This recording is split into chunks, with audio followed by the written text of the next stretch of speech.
The Ghana International Petroleum Conference. It's the biggest gathering of all the players in the petroleum downstream sector. Put your hands together if you're an importer, if you're a marketer, if you're a distributor. But ladies and gentlemen, if you're an active player in this market, I want you to congratulate yourself with a round of applause. You've made it to the biggest gathering of all the players. Let's begin this morning by paying tribute to our host nation, Ghana, the host of this sub-regional conference, with the national anthem, God Bless Our Homeland, Ghana.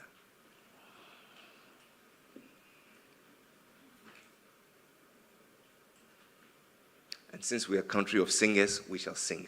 Together we sing.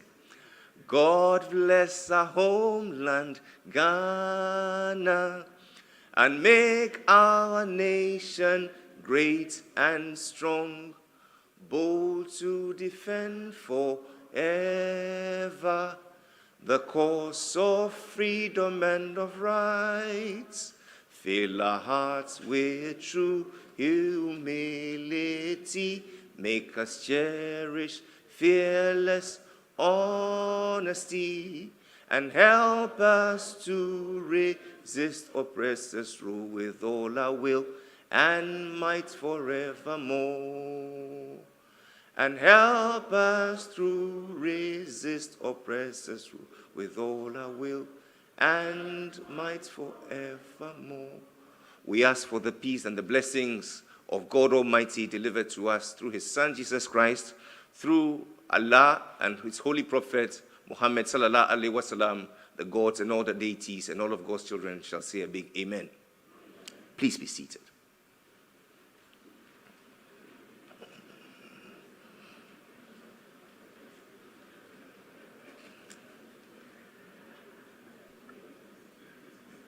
And so with the blessing of God Almighty, let me say a very good morning to you all joining us from the Marriott Accra, online on radio and television, to the 6th Ghana International Petroleum Conference, called at the behest of yours truly, the National Petroleum Authority, in collaboration with the Chamber of Bulk Oil Distributors and the Association of Oil Marketing Companies.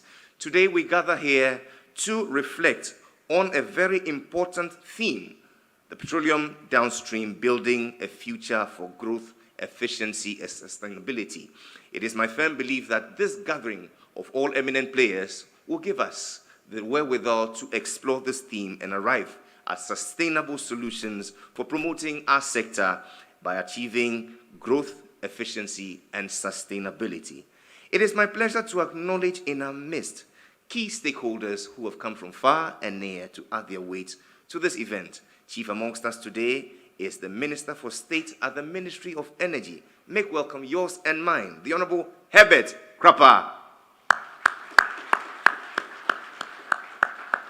With delight, we receive in our midst the national chairman, I beg your pardon, of the New Patriotic Party, who happens to be the board chair of the NPA. Make welcome the Honorable Stephen Intim.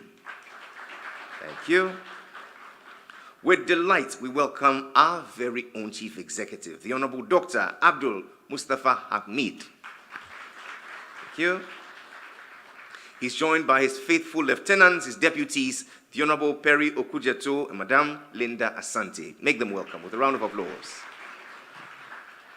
We receive with delight our brother from the East, from the fatherland, the Federal Republic of Nigeria, the CEO of the African Refiners and Distributors Association, ARDA.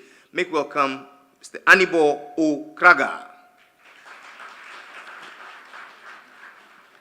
Let's also make welcome the board chair of the CBOD, Mrs. Ivy Apia Owusu. The CEO of the Chamber joins us, Dr. Patrick Kweku Ofori. And on my left is the CEO of the Association of Oil Marketing Companies, Dr. Riverson Opong. Together with engineer Henry Taino, he's the CEO of the Energy Media Group and event director of the most prestigious Ghana Energy Awards. Make him welcome with a round of applause. We're delighted to be joined by the head financial markets of the Bank of Ghana, Dr. Zakaria Mumuni. In the same vein, we welcome all chief executives and directors of oil marketing companies, civil society organizations, members of the academia, students, members of the press, ladies and gentlemen. To you, we extend a warm and hearty welcome. It's important for me to outline today's event and how it's going to pan out. Today's event is in 3 parts. This is the opening ceremony. It will be followed by a coffee break and then a big family photo downstairs where we'll get to open the exhibition. It will last for 30 minutes and then we shall reconvene here for the second plenary, go for lunch, and finally the third plenary, and then we shall call it a day. To welcome us today is a man who has gained widespread admiration amongst his peers in this short time as a leader of tremendous progress.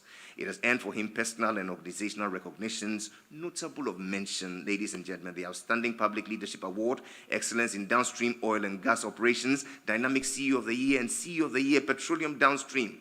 But what is most inspiring is his legacy of service, accomplishment, and modesty. Make welcome our CEO, yours and mine, the Honorable Dr. Mustafa Ahmed.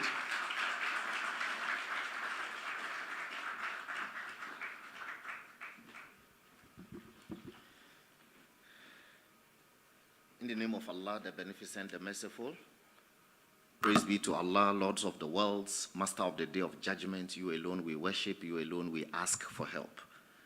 Guide us onto the straight path, the path of those on whom you have bestowed your favor, not of those who go astray, nor of those who earn your anger. I greet you all in the greetings of Islam, saying Assalamu alaikum. Honorable Minister of State, Ministry of Energy, the man that I refer to as the famous lawyer, the Honorable Herbert Crapper, Chairman of the Board of the National Petroleum Authority, Mr. Stephen Ayesu Ntim, Chief Executive of Bulk Energy Storage and Transportation Company, Chief Executive Association of Oil Marketing Companies, Chairperson, CBOD, my good friend Gary Still from CTAG, we are grateful and thanks for your patronage. I can see a few of my good friends also in the crowd, chief executives, Petrosol, Star Oil, all of our petroleum companies. We are grateful for your patronage. It is my pleasure to welcome you all to the 2024 edition of the Ghana International Petroleum Conference under the theme, the Petroleum Downstream, Building a Future for Growth, Efficiency, and Sustainability. Before I came to the National Petroleum Authority, this conference was an annual affair. And then I came and I thought that we should make it once in every 2 years, which is what we are doing now. So the last Ghipcon was in 2022. And I thought that we should skip 2023 and do 2024 and thereafter every 2 years. First of all, the reason that I thought that we should do once every 2 years rather than every year. First of all, we have within every year all of these energy conferences and symposia and etc. that we attend all over the continent. We would always have an LPG conference, we will have a jet fuel conference, we will have Africa Energy Week, we will have Africa Oil Week, you know. So I thought that in every year there are too many petroleum and energy-related conferences. And therefore, I thought that we could take Ghipcon and make it every 2 years. So for those who didn't get an invite to Ghipcon last year, that's the reason we didn't hold a Ghipcon last year. However, this edition has the overall objective of addressing critical issues and explore opportunities within the petroleum downstream sector. I would wish to commend the organizers of this conference, made up of the staff of the National Petroleum Authority, led by the Deputy Chief Executive, Mr. Perry Okudjeto, the Chamber of Bulk Oil Distributors, CBOD, Association of Oil Marketing Companies, the Ministry of Energy, for the hard work and the efforts that they have put in making this conference happen. Mr. Chairman, the downstream petroleum industry is perhaps the oldest petroleum industry in the country and has evolved to be a significant contributor to our GDP. The industry has over 3,000 service providers with heavy Ghanaian participation and delivers over 4 million metric tons of petroleum products to the people of Ghana annually. In retrospect, you will agree with me that over the years, the petroleum downstream industry has evolved into a vibrant and dynamic industry with increased private sector participation. It has become a key contributor to the growth and development of our economy. We estimate that the sector's monetary value stands at over 71 billion cedis, representing about 8.4% of the country's GDP in 2023. Over the past 7 years, the industry has retained an average annual value of over 35 billion cedis. Your Excellencies, distinguished guests, it is worthy of note that the annual growth in consumption of petroleum products increased by some 6.4% in 2023 to 4.49 million metric tons, having recorded a decrease of 9.0% in 2022. Consumption is projected to further recover in 2024 from the peak of 4.64 million metric tons recorded in 2021. Ladies and gentlemen, as a result of improvements in the performance of the economy driven by deliberate government policy initiatives aimed at expanding the productive service sectors of the economy, neighboring countries, especially the landlocked ones such as Mali, Niger, Burkina Faso, have been importing petroleum products from Ghana. The volumes of petroleum products exported and transited to these countries totaled 384 million liters in 2023. The increase in volumes of the exports is a testament of significant successes in the MPA's effort towards curbing illicit fuel activity in the country.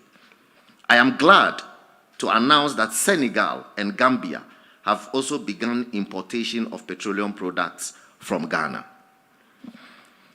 The MPA recognizes the vibrant and dynamic nature of our industry and is committed to formulating and implementing innovative strategies and policies that will ensure that the industry remains efficient and profitable, and at the same time ensure that consumers get the best value for their money. Your Excellencies, distinguished guests, the industry is at a point where we have used technology and innovation to remain relevant and recognized in the sub-region and beyond. Pricing, for instance, has been gradually reformed from annual regulated prices with unpaid subsidies to bi-weekly, and even our target is to daily deregulated prices based on a transparent automatic price adjustment formula. Ghana is among very few countries such as Tanzania, Uganda, Kenya, and Morocco that consume low sulfur fuels with typical imports at less than 50 ppm. We have a roadmap for local refineries such as Sentio, Temaoy Refinery, and the rest of them to comply. We have indeed, at the MPA, declared a zero tolerance for toxic fuels. Technology-based schemes and projects such as the Petroleum Products Marking Scheme, the Bulk Road Vehicle Tracking Project, Electronic Cargo Tracking System, and the Enterprise Relational Database Management Software have helped us to efficiently monitor and ensure the integrity of the quality and quantity of petroleum products delivered to consumers. Ladies and gentlemen, we have come to a point where we are working towards delivering LPG gas to consumers in a safer and more efficient manner using the cylinder recirculation model of LPG distribution. As you may be aware, the CRM policy has started with dispatch of filled cylinders to some retail outlets in the Greater Accra region. We are hoping that more cylinders will be rolled out in the coming days across the country. At this juncture, ladies and gentlemen, permit me to veer off my script and to address my good friends in the LPGMC. I take notice, and as the lawyers will say, judicial notice, of the advertisements that are running on radio and television aggressively promoting the filling station concept of LPG distribution. Whilst that is within your rights to do, because that indeed is your business, it is important for us to recognize as a nation that change is inevitable, and that there are times in our lives when we cannot swim against the tide. It is important that we recognize that events will happen, that change will happen, that context will change, that time will change. I think that the best thing for us to do as humans is to adjust to the changing tides and times. And so I would urge you to reassess your opposition to the CRM policy, because all across the world, very few countries still adopt a filling station concept as far as LPG distribution is concerned. All across the entire West Africa region, Cote d'Ivoire, Burkina Faso, Senegal, Togo, everywhere else, people are running the CRM model. I don't think that Ghana can afford to continue to lag behind. I think that it is important that we catch up with modern trends and to adopt to the flow.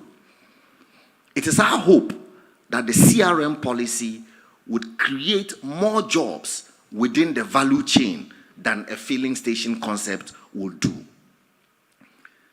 I have constantly said that the hundreds and perhaps thousands of young people who are unemployed in our country can simply use what is called in Ghana the aboboya to deliver cylinders to people's homes.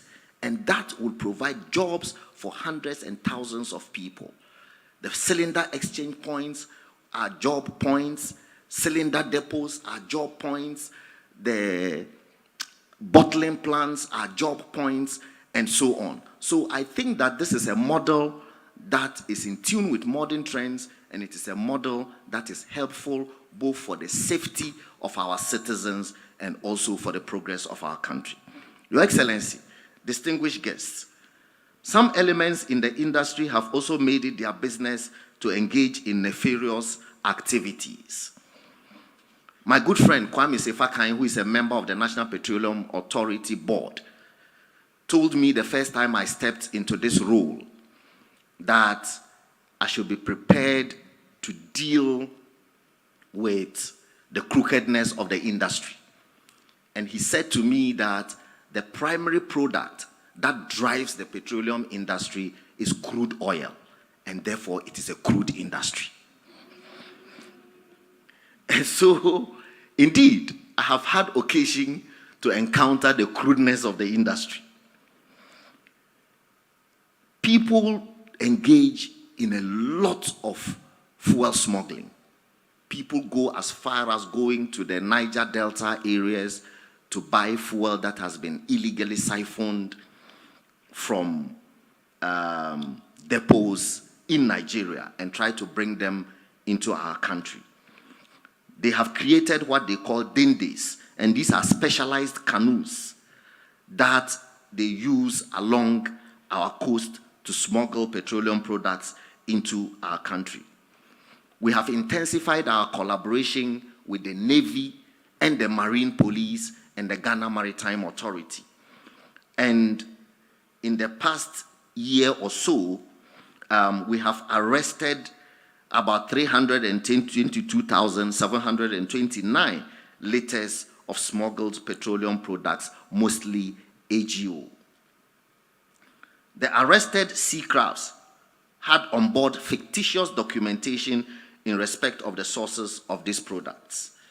I seek to thank the Ghana Navy and the Marine Police for their collaboration with us. Your Excellency, ladies and gentlemen, I wish to end by encouraging participants to use this Ghipcon platform to deliberate on the key issues in our industry with a focus on the strategies we need to deploy in order to achieve the vision of being a catalyst for transformation in our countries.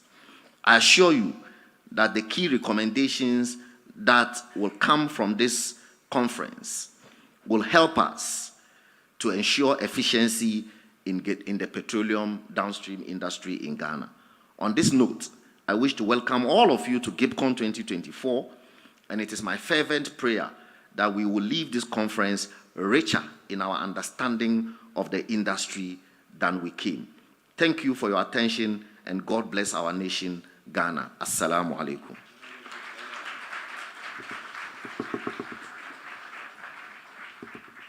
One more time, let's hear it up for our very progressive leader, the Honorable Dr. Mustafa Hamid, Chief Executive of the MPA. Thank you for that warm note of welcome, cataloging the various achievements within this short time, a call for change in mindsets and attitude to adopt, most importantly, the CRM and other innovative solutions.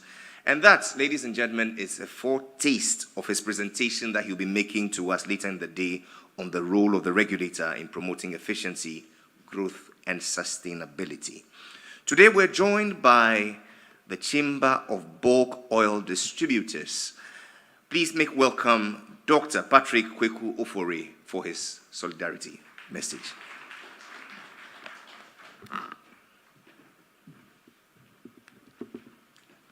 Thank you.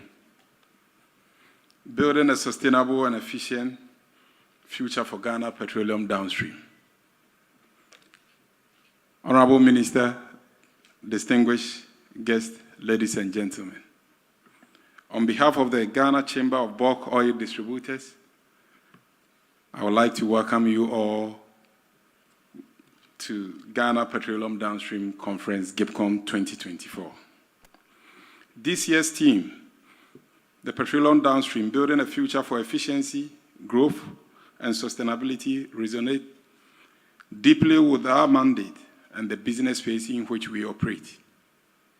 We encourage petroleum service providers, PSPs, allied agencies, international partners to capitalize on this conference, to establish partnerships to unlock new investment opportunities and optimize renewable energy sources, which is the way to go. The Chamber stands ready to play its part in achieving this vision. We are open to dialogue, collaboration, innovation. Together, let us build a future for Ghana Petroleum Downstream sector that is compliant with government regulations, that also promotes efficiency, fosters growth, and prioritizes sustainability. On behalf of the Chamber, I say Akwaba. Welcome to this year's conference. Thank you.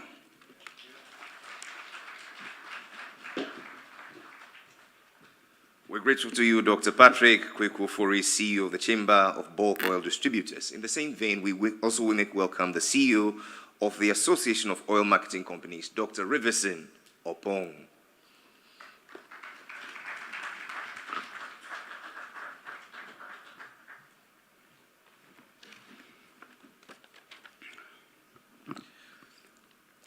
The Honorable Minister of State, Petroleum and Energy, Honorable Ebert Krampa, the Chief Executive Officer of National Petroleum Authority, Dr. Mustafa Hamid, and the Board Chair of NPA, present here, the Executive Secretary of ADA, Anibor Kraja, captains of the industry, CEO of BEST, friends from BOG, invited guests, ladies and gentlemen, good morning to you all. It is the immense honor and privilege for me to stand here and invite and welcome you to the 6th edition of Ghipcon, an event, as stated by the CEO, happening biannually.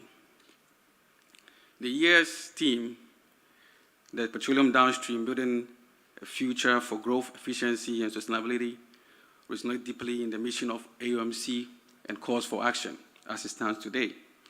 So Ghipcon 2024 represents more than just a conference, as it embodies the power of collaboration, innovation, and change. And we are proud to be part of this collective effort to shape the future of Ghana's downstream sector. In an era marked by rapid technology advancement, energy transition, and energy transformation and sustainability, we embrace innovation and best practices being paramount to development of the downstream sector globally. Our petroleum downstream industry stands at a pivotal juncture as local energy demand rise due to population growth and affluency in the economy. Adopting cutting-edge technology and practice enhance efficiency is not only a choice, but a responsibility to future generation of our great nation, Ghana. Policy directions and strategic investment are the twin engines driving our industry's future as it stands today. This involves having key regulatory frameworks that promote fair competition, attract investment, and at the same time foster innovation in the industry. Strategic investment in infrastructure, technology, and human capital are also essential components for enhancing operational capacities and maintaining a healthy competitive edge that will run the industry sustainably. So, by collaborating closely with policymakers, financial institutions, and industry stakeholders, we create an environment conducive for sustainable growth and prosperity in the downstream. As the front line of Ghana's petroleum downstream sector, we are essential to the nation's economy, as stated by the CEO of NPA. The last time I checked, the downstream sector of Ghana contributes higher in terms of the GDP than the upstream. Therefore, it must be encouraged to do more. From the bustling streets of Accra to the remote villages, our reach is vast. Our impact is tangible. Beyond distributing petroleum products, we drive the progress and serve as the agent of change in the economy. So the AOMC is dedicated to fostering industry growth through advocacy for investment, friendly policies, and innovation and technology that will integrate the importance of the energy market. In conclusion, the Ghipcon 2024 has illuminated a path forward for the Ghanaian petroleum downstream sector, a path defined by growth, efficiency, and sustainability. As a stakeholder, we stand as the nexus of innovation, responsibility, tasked with the shaping in the industry that not only meets current demand for anticipate future challenges with resilience and foresight. Together with the Ministry of Energy, the NPA, and our stakeholders, such as CBOD, the OMC remains steadfast in our commitment to pioneering a brighter, more prosperity and prosperous future in the Ghana energy sector. And may all our collective efforts propel us towards a downstream sector that stands as a beacon of progress and sustainability in our nation and beyond. Thank you so much for your attention, and welcome. We're grateful to you, Dr. Riverson Opong, together with Dr. Patrick Kwekwofori, for your warm words of solidarity and welcome. We now proceed by acknowledging our platinum sponsors, EY and Petrosol. In the past 25 years, this company has been in Ghana serving a unique purpose of building a better working world through their insights and services, which help to create long-term value for their clients, people, and the society, while building trust in the capital markets. Would you please make welcome, speaking on behalf of EY, the Partner Strategy and Transactions, EY Ghana, Mrs. Alice Osei Okra.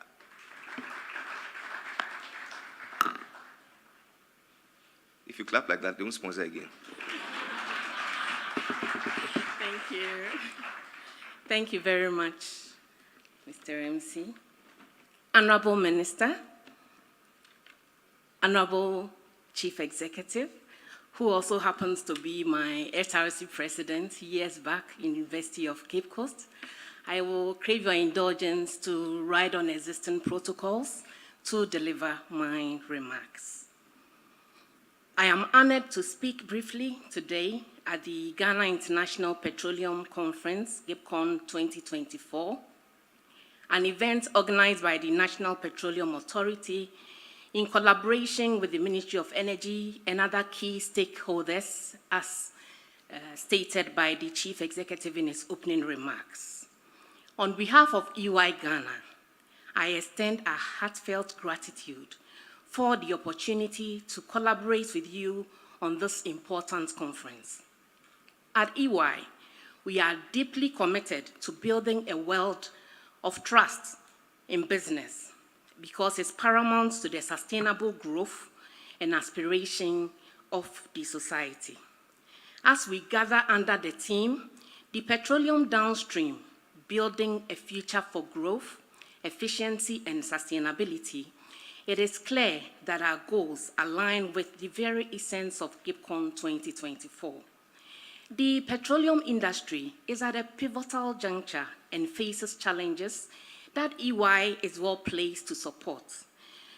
Through the services we provide to our clients around the globe, through our various service lines of business, we appreciate the unique challenges that players in the downstream oil and gas value chain faces. The key challenges range from changing regulations, innovation, operational efficiency, push towards sustainability, as aptly captured in your theme, finance, to mention a few. EY offers a suite of services designed to navigate these challenges with precision and foresight. Our assurance, tax, consulting, strategy, and transaction service lines are well positioned to support the industry's drive towards efficiency and sustainability. In assurance, we provide robust financial audits and internal control attestations, ensuring transparency and integrity, the cornerstones of investor confidence. In terms of capital raise, it's really key that you have investor confidence in the information you churn out. Our forensic and integrity services are tailored to combat fraud and enhance compliance, safeguarding your operations against risk that can undermine progress. In the realm of consulting, our business and technology teams are equipped to drive transformation through digital innovation, risk management, and cybersecurity. Our tax professionals provide comprehensive advice and compliance solutions, ensuring that your business not only meets its fiscal responsibilities, but also capitalizes on opportunity for strategic tax planning.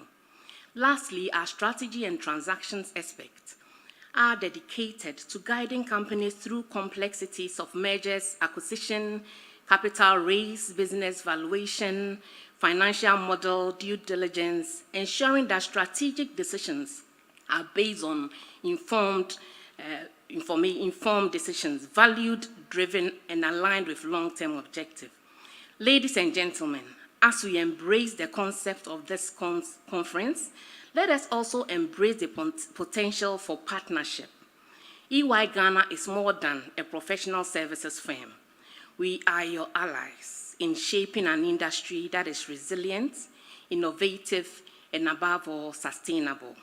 We have partnered with the MPA in the past to build capacity of key players in the industry through training on various aspects of taxation and discussing financing options available to players in the industry. In closing, I would like to express our appreciation to the MPA, the leadership, and the entire members, the Chamber of Bulk Oil Distributors, the Association of Oil Marketing Companies, the Ministry of Energy, for putting together this outstanding event. Together, let us build a future for the petroleum downstream sector that is not only prosperous, but also responsible and enduring.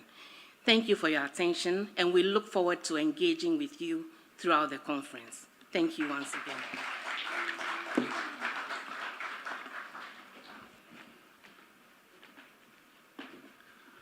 We're grateful to you, Mrs. Alice Okra, Partner Strategy and Transactions, EY Ghana. Thank you for coming on board as a platinum sponsor.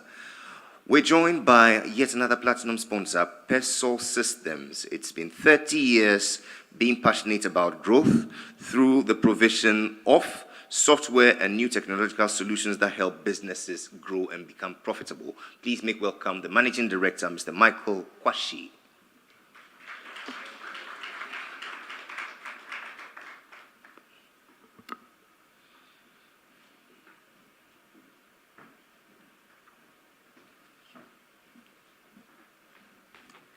Good morning, Honorable Minister, Krampa, Chief Executive of MPA, the Board Chairman of MPA, distinguished Chief Executives, and esteemed guests. I have the great pleasure and honor to address you today as a sponsor of this pivotal downstream petroleum event.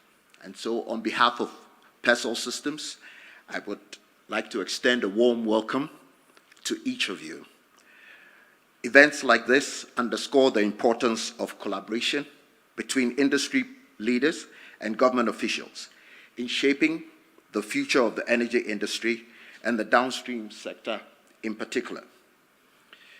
On behalf of,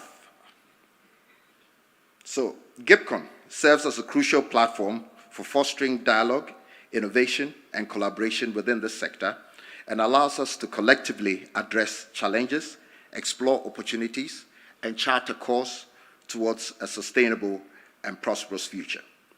Our company, Petroleum, has partnered with the downstream industry and the regulator, National Petroleum Authority, to provide a trading and supply chain platform for the downstream industry. Our solutions, which form the Petromon platform, which otherwise called the ERDMS by MPA, sits at the core of the regulator's operating technology infrastructure to help improve regulation, enhance safety and compliance by providing greater transaction visibility, which in turn has protected industry funds and assured state revenue for both the regulator and the tax authority. This platform extends similar benefits to regulators and tax authorities of landlocked neighbors and countries, just as it does for Ghana and any coastal country. By providing a single version of the truth, regulators, tax authorities, and the downstream industry can enhance trust and credibility. This is a win-win for all. As we gather here today, let us seize this opportunity to exchange insights, forge new connections, and pave the way for continued growth and development in Ghana's petroleum downstream sector. Together with the government and our industry peers, we can unlock new opportunities, create jobs, and drive economic prosperity for all. I look forward to the insights and discussions that will unfold over the next few days, confident that our collective efforts will lead to impactful outcomes for the industry and the continent. Thank you once again, MPA, for the opportunity and for your attention and participation. I wish everyone a productive and insightful event ahead, and I hope you enjoy our lovely city, Accra, and our country, Ghana, Akwaba. And by the way, you can always check out our stand. Thank you very much.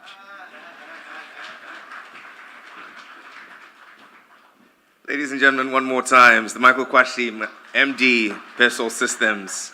And thank you to all for our platinum sponsors. Can we have the video of all our sponsors now? Is it ready?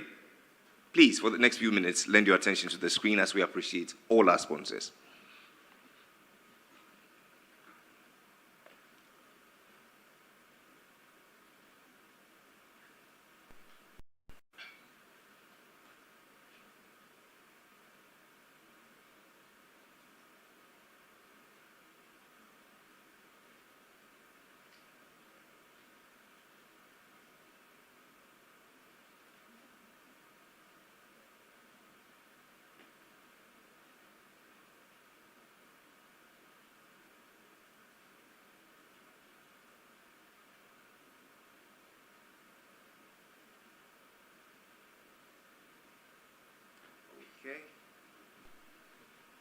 is still in the works, but please, a round of applause for all our sponsors thus far. Mr. Kwashi talks about trust and credibility because in the end, that is all we're selling and not refined petroleum products, which is why today's theme, or this year's theme, comes in as very timely and critical. Here to speak on behalf of the Vice President of our Republic by laying the keynote is a man we've all admired, given the great work he did as a Deputy Minister for Energy and now his eventual elevation as the Minister of State at the Ministry of Energy. Would you please, with warmth in your heart, welcome yours and mine, the Honorable Herbert Krapa.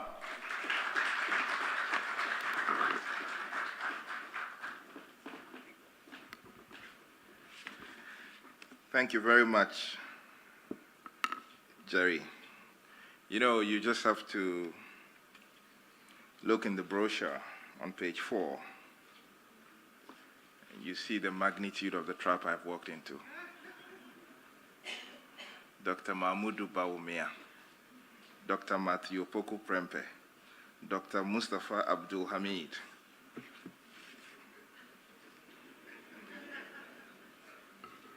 Mr. Chairman, Chief Executive Officer of the National Petroleum Authority, the one I call famous scholar, which he is, Chief Executive Officer of BEST, Deputy CEOs of NPA, Chief Executive Officers of CBOD and AOMC, Dr. Mumuni of the Bank of Ghana, ladies and gentlemen, let me start by commending the National Petroleum Authority, NPA as we popularly call you, and the organizing committee for bringing all of us together today and tomorrow for this all-important conference. You have not let government down for entrusting you with the responsibility of ensuring a thriving petroleum downstream industry. If at all, you have justified our confidence in you and made the ministry, government, and the entire nation proud of you. Congratulations. I join you this morning on behalf of the number 2 man of the land, the Vice President, who until late last night was ready to deliver this keynote. But as you know, government business has a way of notoriously pulling you in different directions and at the same time, but it can also helplessly be last minute. And so today, for good or bad, you must make do with me. And believe me, I have enjoyed all the vice presidential courtesies intended originally not for me. Nevertheless, Dr. Bawumia sends all of you his best wishes for today. This event, now a hallmark in the industry's calendar, serves as a crucial platform for dialogue, innovation, and collaboration within the petroleum downstream sector. And we should use the opportunity to take stock of the past and present while brainstorming an even more efficient and sustainable future for our industry. Since the last Ghipcon in 2022, we've made significant progress towards an efficient and sustainable industry, and no other time could be better, nor any other theme more befitting than what you have. Since that time, we have introduced and implemented the Gold for Oil program, which has helped reduce the demand on forex reserves required for the importation of petroleum products. It has increased local product supply volumes, and it has reduced premiums significantly, resulting in a relative reduction in the prices of petroleum products. You may also recall that the theme for the second edition of Ghipcon in 2018 was realizing the vision of a petroleum hub, and you will by now have learned that the board of the Petroleum Hub Development Corporation has been sworn in a $12 billion US agreement with TCP UIC Consortium has been signed for the development of the first phase of the Petroleum Hub project at Jomoro in the Western region.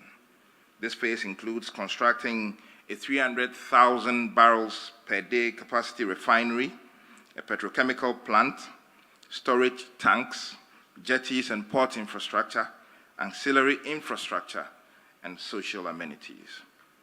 We have also seen the nation's accessibility to LPG increase from 25% in 2020 to 40% at the end of 2023.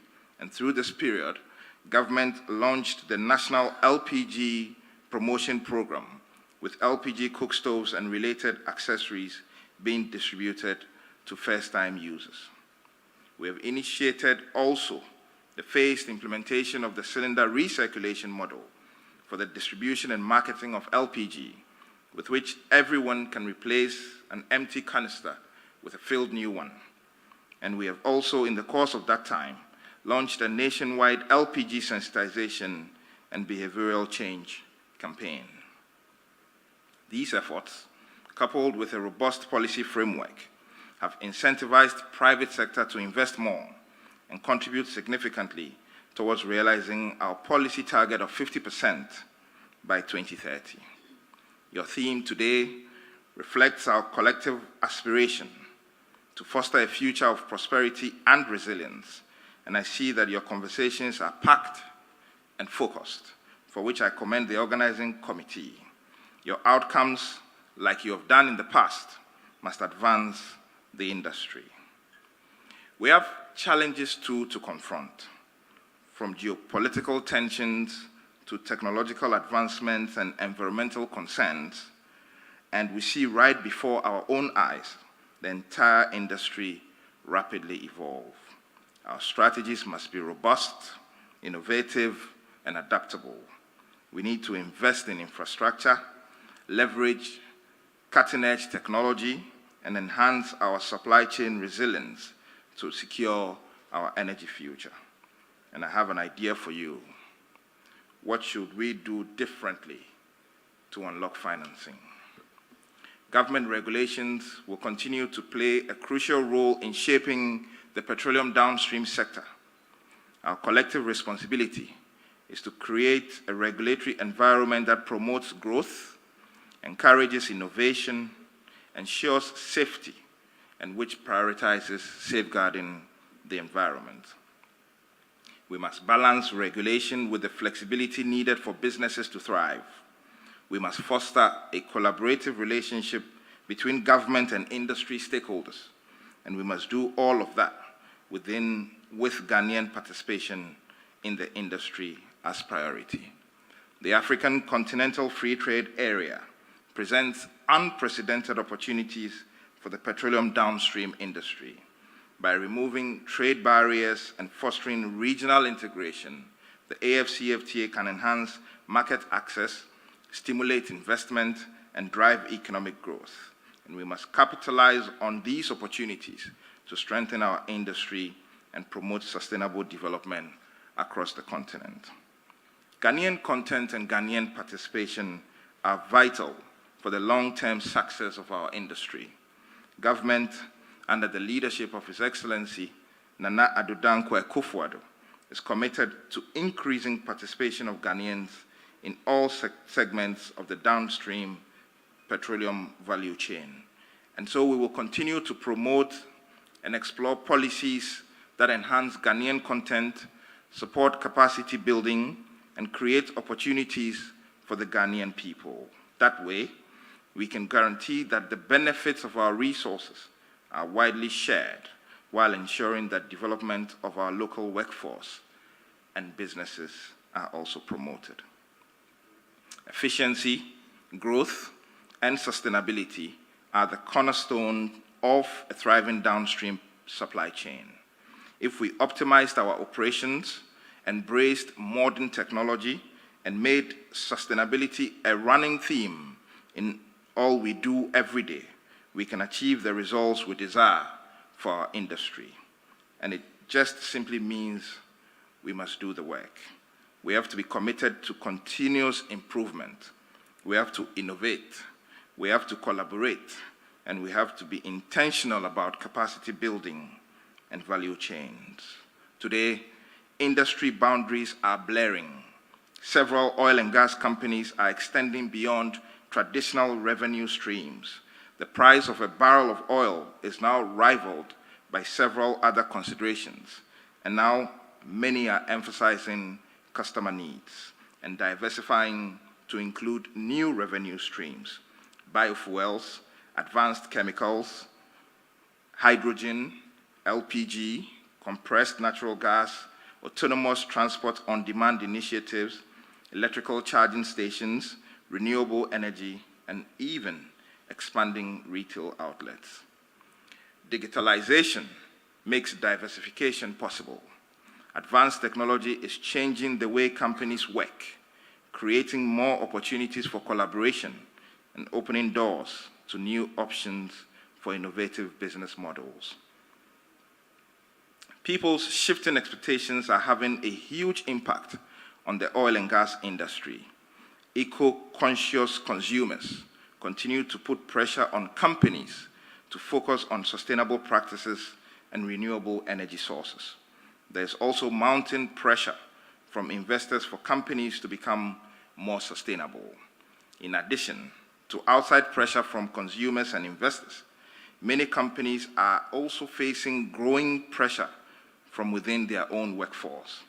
As long-time employees retire, they take their traditional methods and intellectual property with them. They are being replaced by tech-savvy, eco-conscious generation of employees who question conventional operating methods and may enter heavy emission industries with the direct goal of promoting sustainability. Employees today focus on making a difference by encouraging and influencing more sustainable and purpose-driven practices within their own organizations. And as a result, driving forces for sustainable change are mounting from without and within. So as decision makers attempt to move towards more sustainable practices, we must take the tide at the flood, and we should consider not one solution but many, among which we must create a long-term strategy for foundational change that considers sustainability in every process. We must use data to influence decisions on implementing sustainable practices at the design, engineering, and manufacturing stages to track, measure, and reduce emissions every step of the way. We must encourage transport and delivery methods that optimize loads and reduce mileage, emissions, and carbon footprints. We must source materials ethically and in the most sustainable way possible. And we must operate assets and equipment in the most energy efficient manner, protecting the environment and ensuring workforce safety. I could go on, but I also see that you have assembled industry experts and elegant speakers to do the talking, and so I yield, but not before reminding all of us to continue to focus on growth, efficiency, and sustainability. I have no doubt in my mind at all that these 2 days will set the tone towards that. And I am counting on all of this to be done the NPA way by NPA standards. I thank you very much.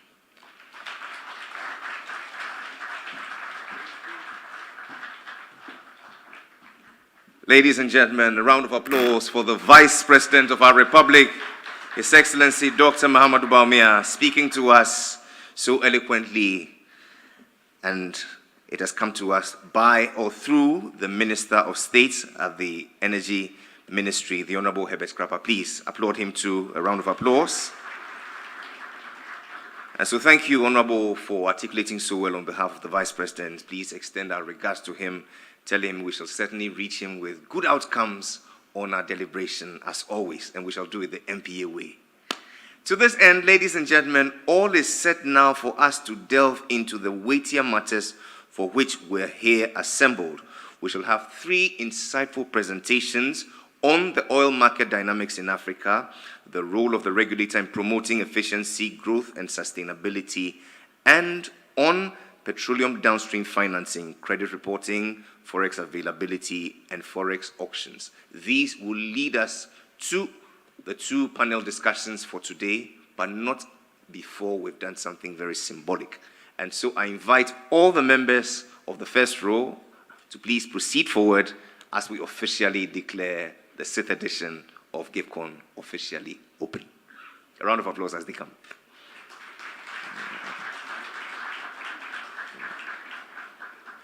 I think it's better up. Yes.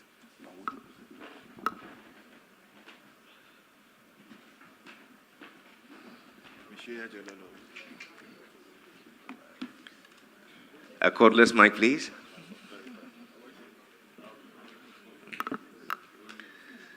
Let me invite our platinum sponsors, EY and Peso.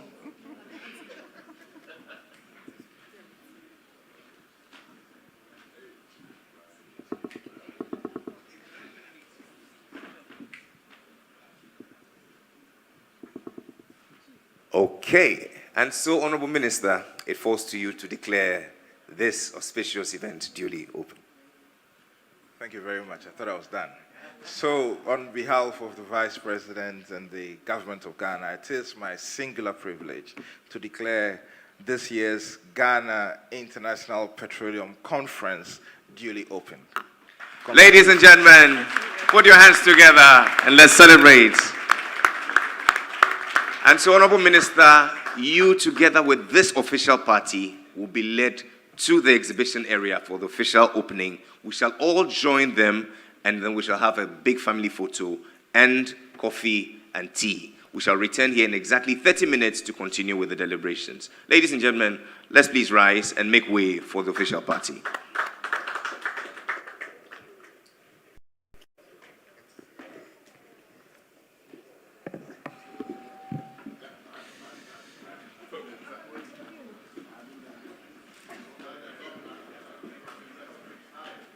I urge you all to please carry your valuables along with you.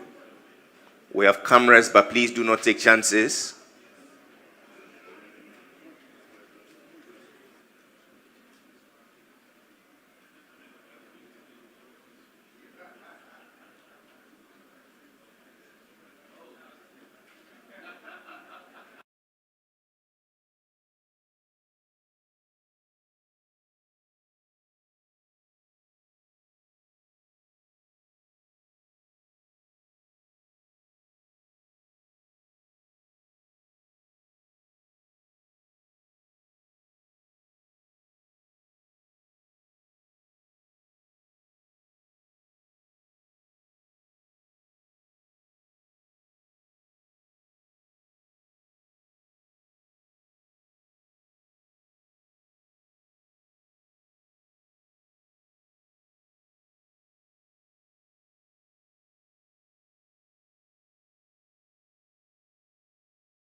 Where we bring to you the Ghana International Petroleum Conference 2024 by kind courtesy the National Petroleum Authority of Ghana in collaboration with the Ghana Chamber of Bulk Oil Distributors and the Association of Oil Marketing Companies. It's been a fruitful 1 hour so far, deliberating on the theme, the Petroleum Downstream, building a future for growth, efficiency, and sustainability. The opening ceremony was characterized by a keynote from the Vice President of the Republic, who underscored our theme and amongst many other things called us to deliberate to achieve very sustainable outcomes for today's and tomorrow's deliberations. For the next 2 hours that we're going to spend here for the second plenary, we have translation devices for all our friends who are French-speaking. If you're here and you desire translation into English, please raise your hand. Okay, our friends at the back will come through with translation devices for you.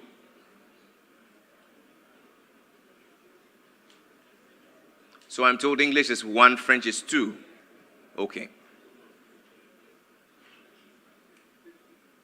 Let's see your hands once again, all those requiring translation into English. Okay, the hand here.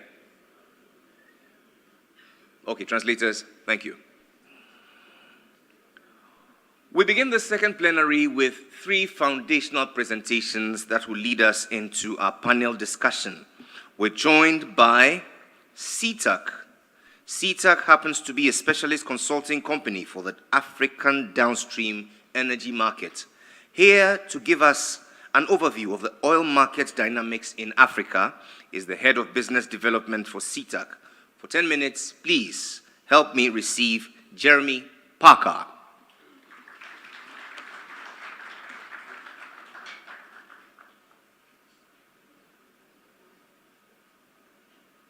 I pray Mr. Parker doesn't miss the rapture when his name is called. Okay. We'll give him 2 minutes and then we shall have him on.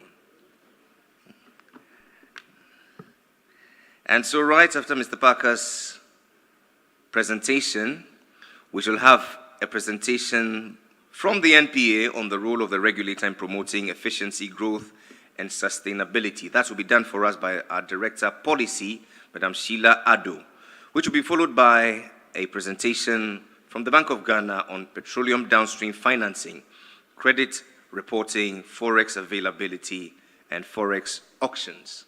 Mr. Zakaria Mumuni will do us the honors.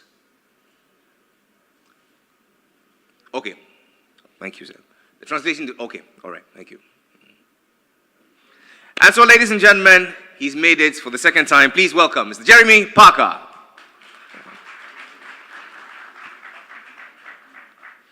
You have 20 minutes. Over to you. Would you want this one or you want this one? Super, I can use this one here. Good afternoon, everybody. Well, almost afternoon, it's 1:45, isn't it? Still on UK time, I think. Yeah, great to be back at Ghipcon. We were here, my colleague Gary and I, a couple of times before, and it's a fantastic platform to be able to discuss what's going on in the market and the key developments that are shaping how the industry evolves over these years, with a lot of changes to product flows, a lot of changes to product specifications, and seeing how the regulatory landscape and the private sector adapt to those has been very interesting. So I do have a couple of slides to introduce the company, so whilst they're just coming up, I'd like to say thank you again very much for the warm welcome from Ghipcon and for the invitation to speak at this event this week. Okay, looks like we're up and running. So if we skip to this slide here. So this is a brief introduction of CTAC Africa. So CTAC Africa is a downstream consultancy company specializing in African markets, African downstream energy markets. So we've been established in 1998 and have grown our competencies over the course of those 25 plus years now. So in our core product services offering, what you see before you, so we have a market report service. This is an extensive document. If you come see me, I can send you some examples at some point over the course of this conference here. But market reports, advantage of those reports is that it explains how the market is operating, who is doing what, where, so that you can then learn best practice from competitors and try to apply best practice within the markets that you're operating in yourselves.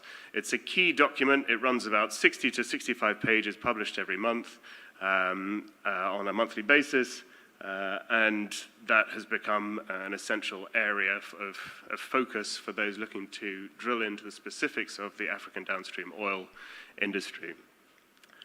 If we stay on that previous slide there, some of our other aspects that we do, we focus on consulting services, so the bottom right-hand square there, which is a series of competencies within refining, within economic analysis of projects and similar expertise, and the aim participate in a new sphere of interest, say LPG in Chad, or it could be a new terminal that you need a bankable feasibility study for. Those are the kind of projects that we run under consulting services there. Another key pillar of the company is the work that we do with the African Refiners and Distributors Association, which is the platform for establishing and sharing best practice amongst all of the players in the downstream oil sector of Africa, and I'm sure Anibor Krager. Another aspect that we are focusing on since the very beginning of the company's founding is training. So we have trained a huge number of people within this room and beyond the confines of this room as well, with a range of different topics, including oil market fundamentals, including hedging and trading, including LNG in Africa, as well as LPG investment, infrastructure investment analysis, as some of our example training courses. So if we move to the next slide, I just have a couple of examples here of our upcoming training courses. So on the left-hand side, some details about our upcoming course on the supply chain optimization, which will be held here in Accra in September.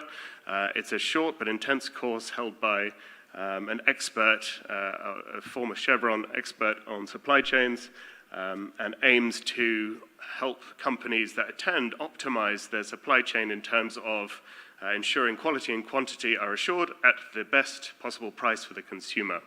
That's really the objective of it. And then following that in October, the subsequent course on oil market fundamentals is a course that I will be running over 3 days in Abuja, Nigeria. Rundown of who CTEC is as an entity for anyone who hasn't already come across us. So if we move on to the next slide, the energy demand in countries such as Ghana, in countries such as Nigeria, and the underlying takeaway is that there is huge potential for demand growth. In fact, we've seen rapid expansion of oil product demand across the whole continent without fail over the last 2 decades plus that we have been following it as a specialist consultancy.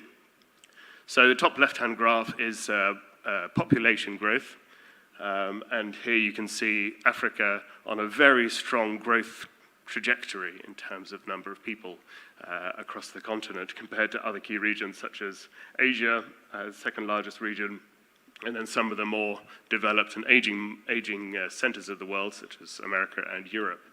And that strong population growth there, you can see some stats on the right-hand side there, is what's really driving fundamentally the need for demand. All of these people, all of these additional millions of people that are being added to the population of Africa will require a larger and larger amount of energy in order to go to work, in order to cook every day, and in order to develop their own industries such as mining or construction or manufacturing.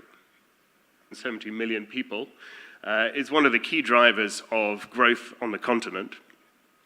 And in addition to that, we also have very strong economic growth in Africa as well, sometimes between sort of 4 to 5% compared with much less significant growth that we see in the more developed regions of America and of Europe, for example. And so that robust economic expansion, the rapid population growth that we see are all driving this urging need for scaling up energy access and to ensure that the energy that is supplied is both sustainable and is clean and is delivered safely to the end consumer. So if we move on to the next slide, a quick overview of demand, oil product demand in sub-Saharan Africa, and specifically in West Africa here, as we're focusing on this. So what we've seen is a general rapid growth in demand for oil products over the past decade. So you can see the top left-hand graph there. So we've seen a sharp expansion, particularly here in West and Central Africa, with a lot of that demand fueled by subsidy, or even here in Ghana, if we wind back the clock some years. And so we've seen this very rapid burgeoning growth in oil products demand over this past decade. And then we see it faltering slightly in 2023, which is the first year of sort of significant reversal of growth, which might raise some eyebrows. Indeed, if you see a graph like this and suddenly it starts changing direction, you would be right to be asking, well, what's going on there? Well, 2023 was an unusual year, and the key development was that in Nigeria we had elections, of course, a change of regime with Buhari voted out, and Tinubu being voted in. And one of the first sweeping changes that the Tinubu administration did was to repeal subsidies on gasoline. And this resulted in as much as a 400% increase in the price of gasoline at the pump, which dramatically altered the behavior of consumers in Nigeria and led to a sharp drop in Nigerian gasoline consumption. Now, this repeal of subsidies came at the same time that the government liberalized the exchange rate of the naira to the USD, which also led to a cost of living crisis that was intensified even further in Nigeria, a cost of living crisis that we've felt all around the world, from London to Accra. So that crimped Nigerian demand, and because, as you can see on the right-hand side, Nigeria accounts for 49% of demand in the region. As they say, whenever Nigeria sneezes, the rest of the region catches pneumonia. There is a large ripple effect that cascades across West Africa. So Nigerian market down to 21.4 million tons this year, in 2023, from levels of around 23 million tons, 24 million tons in 2022 before the subsidies were repealed. Ghana is the second largest market in the region, so also a major player in terms of how oil product flows are determined, and especially with the introduction of the 50 ppm specifications that we saw here back around 2016, 2017, when they were finally pushed through. And so that led to a revision of a lot of the flows of products coming down from Europe, coming across from Asia, the Middle East, into West Africa, with a growing share of that being that cleaner product that we see today used in Ghana. Overall, the market, as you can see, is pretty, it's pretty warped in terms of how outsized gasoline demand is. If we look at the market without Nigeria in it, as in West Africa overall, without Nigeria in it, there's a much greater share of gas oil than there is gasoline, for example, and gasoline is mainly used outside of Nigeria in transportation, whereas in Nigeria it's used for generators, bulk transportation, all sorts of things. So historically there's a lot of warping that's gone on, and I think in 2023 we saw a bit of a correction as those subsidies were repealed. Unfortunately, we've seen them creep back in over the course of the end of last year and into this year, and so we're starting to see a disparity again.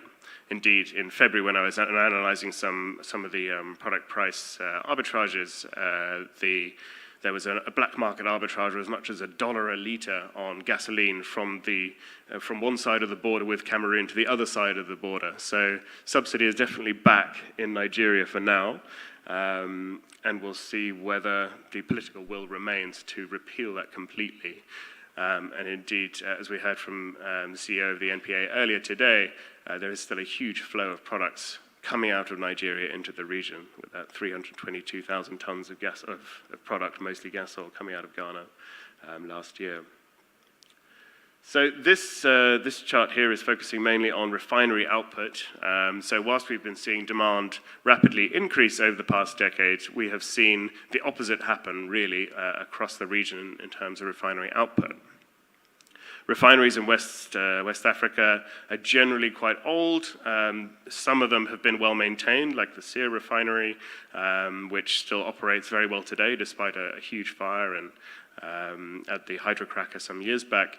But there are other refineries that have struggled to keep pace with the requirements of maintenance as well as of investment in order to keep them up to date. So if we look at the NNPC refineries, for example, in Nigeria, they've struggled to achieve any significant kind of operational rates over the last few years. Work is going on to fix those refineries and to bring them back up into an operational state, but generally there has been a trend over this past decade of faltering refinery output, and not just in terms of absolute volumes, but also in terms of the yields that they produce as well. You can see on the right-hand side that 12% fuel oil yield is very much mismatched with the requirements of the domestic market, which is very much more for clean products, gasoline, jet, gas oil, and increasingly LPG as well.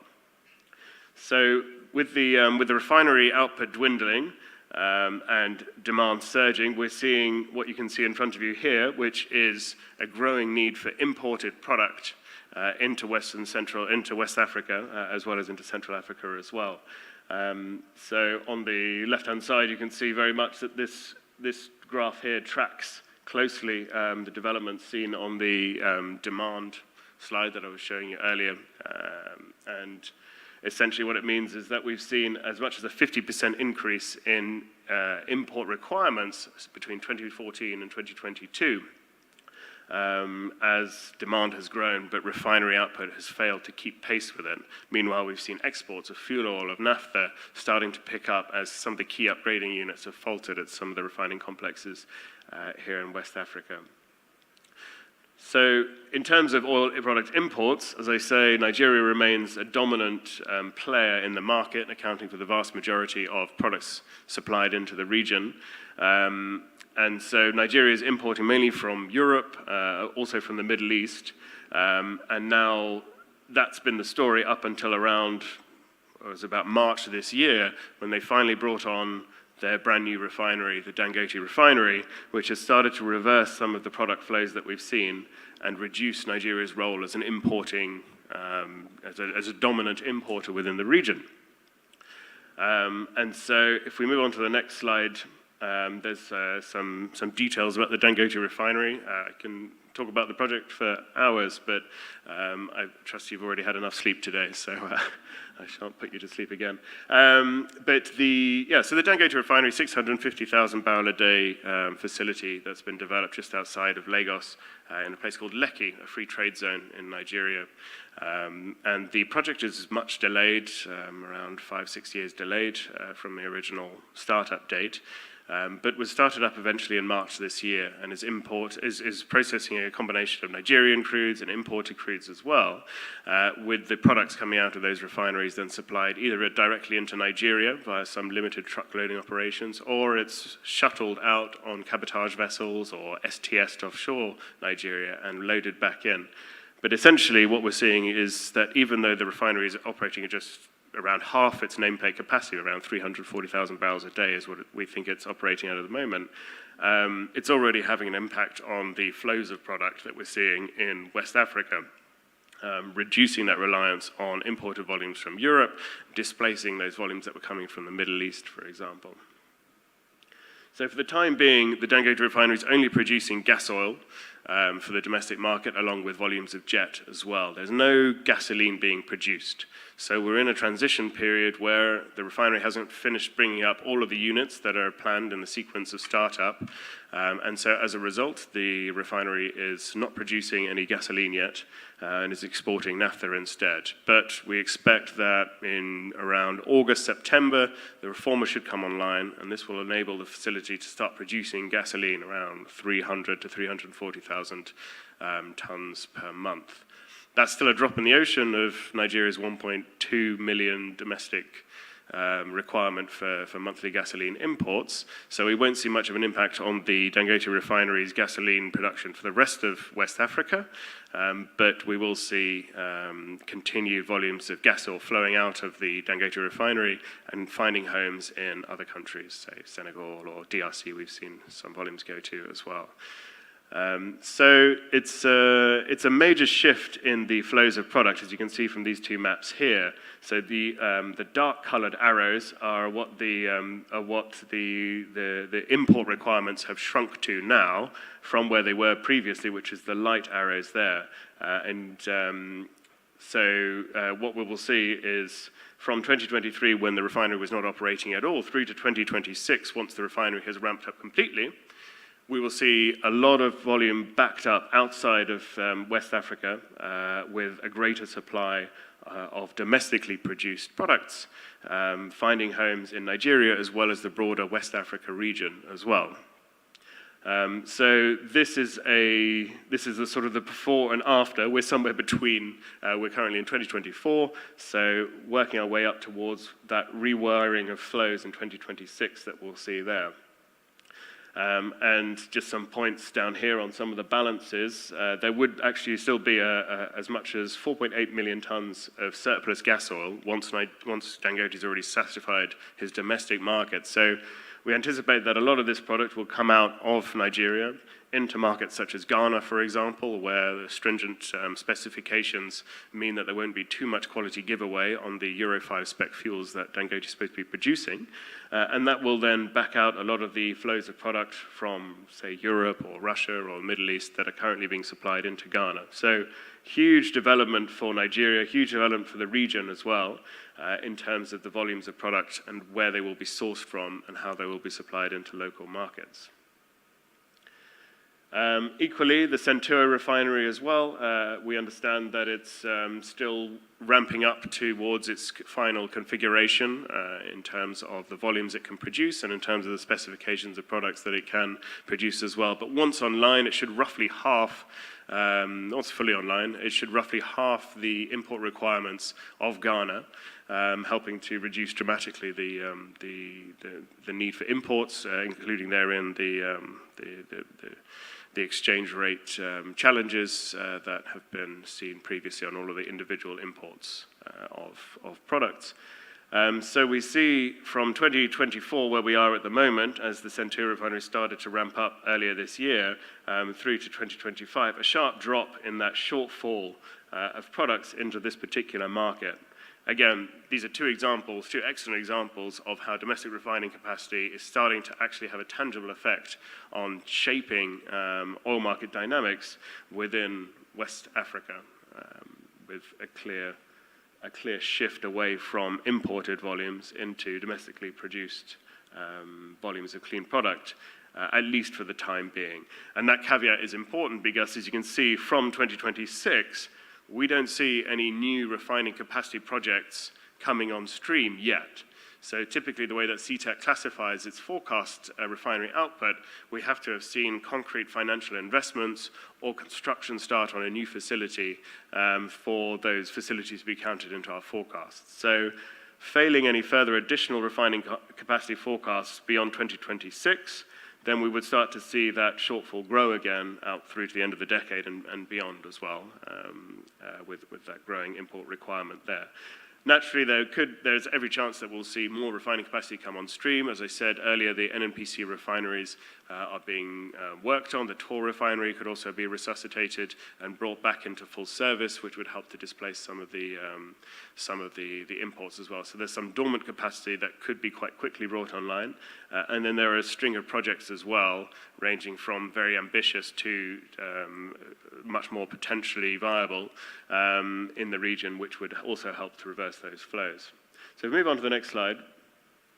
The net effect for West African balances is that we'll see a sharp curbing of the import requirement, particularly of that gas oil and gasoline chunk. That's mostly, of course, Dangote's impact once it's up and running fully in 2026 is what we estimate at the moment.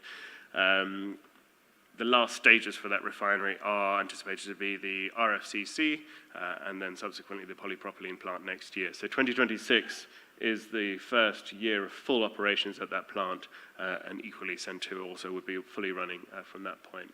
So what this spells out in terms of the WAF balances is that we will see the shortfall, so that's the product import requirement, shrink from that deep 23 million metric tons to about 7 between 2024 and 2026, the sharp change to those import practices. Now, it's worth noting that this doesn't mean we don't need any import terminals in the region at all anymore. On the contrary, we need them just as much as ever, because whilst Dangote is producing products on Nigerian soil, actually we're seeing the vast majority of the product come out onto sea, into vessels onto the sea, and then being re-imported via these other terminals. And equally, we don't expect products to be trucked, for example, from the refinery into the market of Ghana. We would continue to see the vessels being supplied by, see the product supplied by vessel. One of the big benefits, of course, is then security of supply. You have production pretty much on your doorstep. Means shorter supply chains, less chance for disruption. So another quick touch on a key development before I wrap up, and that is LPG. So the charts here aim to show the potential for LPG. So on the right-hand side is another nod to the strong population growth that we're seeing in Africa, with West and Central Africa broken out there in the second to bottom blue line there. And all of these people need fuel to cook with. Today, unfortunately, a lot of people are still using biomass, still using charcoal in order to cook on. And that's why efforts such as the cylinder recirculation model are so essential, because they allow for the safe upscaling of LPG to displace those biomass volumes, the charcoal volumes that are being used.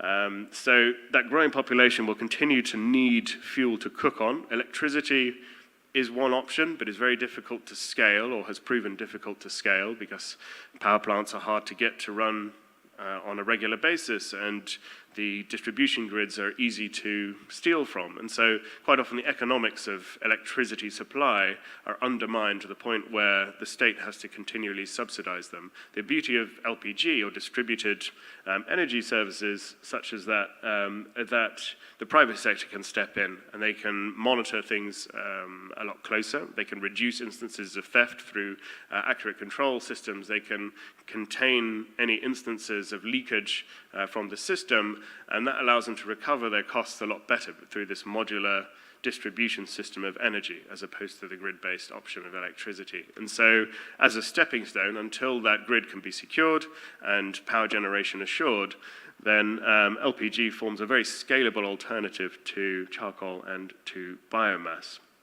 And that will help to meet this massive population growth. And I think the chart on the left-hand side here, this map here showing per capita consumption of LPG across all of Africa, just again shows the potential. So even here in Ghana, where there's a relatively developed LPG market already, we can still see that it's still only within that 5 to 10 kilo per capita per year range of consumption. And very few markets have managed to break out of that sort of number. Because typically if you speak to an LPG consumer, they will say a 12 kg bottle might last, say, a month, depending on how many people are in the household. And so if you have per capita consumption of as low as sort of 5 or 2 kilos per capita, it gives you an idea of how much of the population is not consuming LPG on a regular basis to meet that energy requirement. So huge potential for LPG we see. There's a lot of efforts such as the Atuabo gas plant and capturing LPGs from refineries in order to supply LPG from domestic fields where there's an abundance of production to meet that energy requirement going forward. So huge potential in terms of demand, huge potential as well in terms of supply of LPG, which is essential for the oil market dynamics within West Africa, but also broadly the continent there. So moving on to the next slide. Just some final conclusions here as I wrap up, because I think I'm just about at time. Demand is continuing to grow very, very strongly. The challenge for the continent, therefore, is to meet the requirements placed upon suppliers, placed upon governments, regulators, to ensure that that energy is being delivered to households in a safe and scalable manner. The refining landscape has posed mixed successes. We've seen some refineries languish offline, but then huge strides in other markets. So there's going to be continued reliance on imports, of course, but there will also be a growing domestic supply, which is helping to limit the rate at which that net import requirement is expanding today. Refined product import requirements are shrinking because of these refineries, but import infrastructure, as I was alluding to earlier, is going to be necessary, very much necessary, in order to handle the volumes coming out of these refineries, the seaborne volumes, as well as to meet the challenge of importing more and more products as demand growth outstrips refinery production over that forecast period, and we start to see that shortfall continue to grow through to 2030, through to 2040 and beyond. And then a final point here on energy transition. The challenge to move away from hydrocarbons is global, and it's huge, and it's very much at the front of everyone's minds today. We can all see the effect on rain patterns, for example, or crop failures, or flooding, as we saw earlier in Dubai earlier this year. And so we're all very conscious of that requirement, and it's going to take a huge international, or it is taking, it's underway already, taking a huge international move to adopt those measures. But I think if we look at Africa, energy transition looks very different in that the energy supply today is still at a fairly early stage of development, and there is still huge gains to be made simply by ditching the most polluting options and adopting something far cleaner burning. For example, getting rid of kerosene cooking stoves, or even worse, biomass charcoal cooking stoves, and swapping in LPG is an easy win for improving the effect, the impact that everyday living has on the environment, for example. So the net zero challenge, or energy transition challenge, is a major issue for all of us today. But in Africa, it will develop in a very specific way, depending on people's personal finances and depending on what is practically scalable as a solution to meet those requirements. And then finally here, I've mentioned the tighter oil product specifications and vehicle emission standards. Ghana is a leading light in the region in terms of tightening those product specifications far ahead of many of the other bigger markets. So I'd like to say a huge congratulations to you all. And with that, I'll wrap up my presentation and hope to speak to you all later.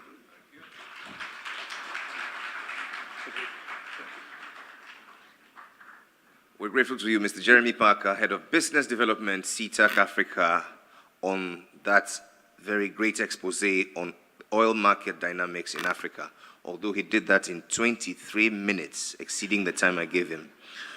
Well, I would have loved to punish you, but God has punished you already. You're also balding like me, so we'll take that in good faith.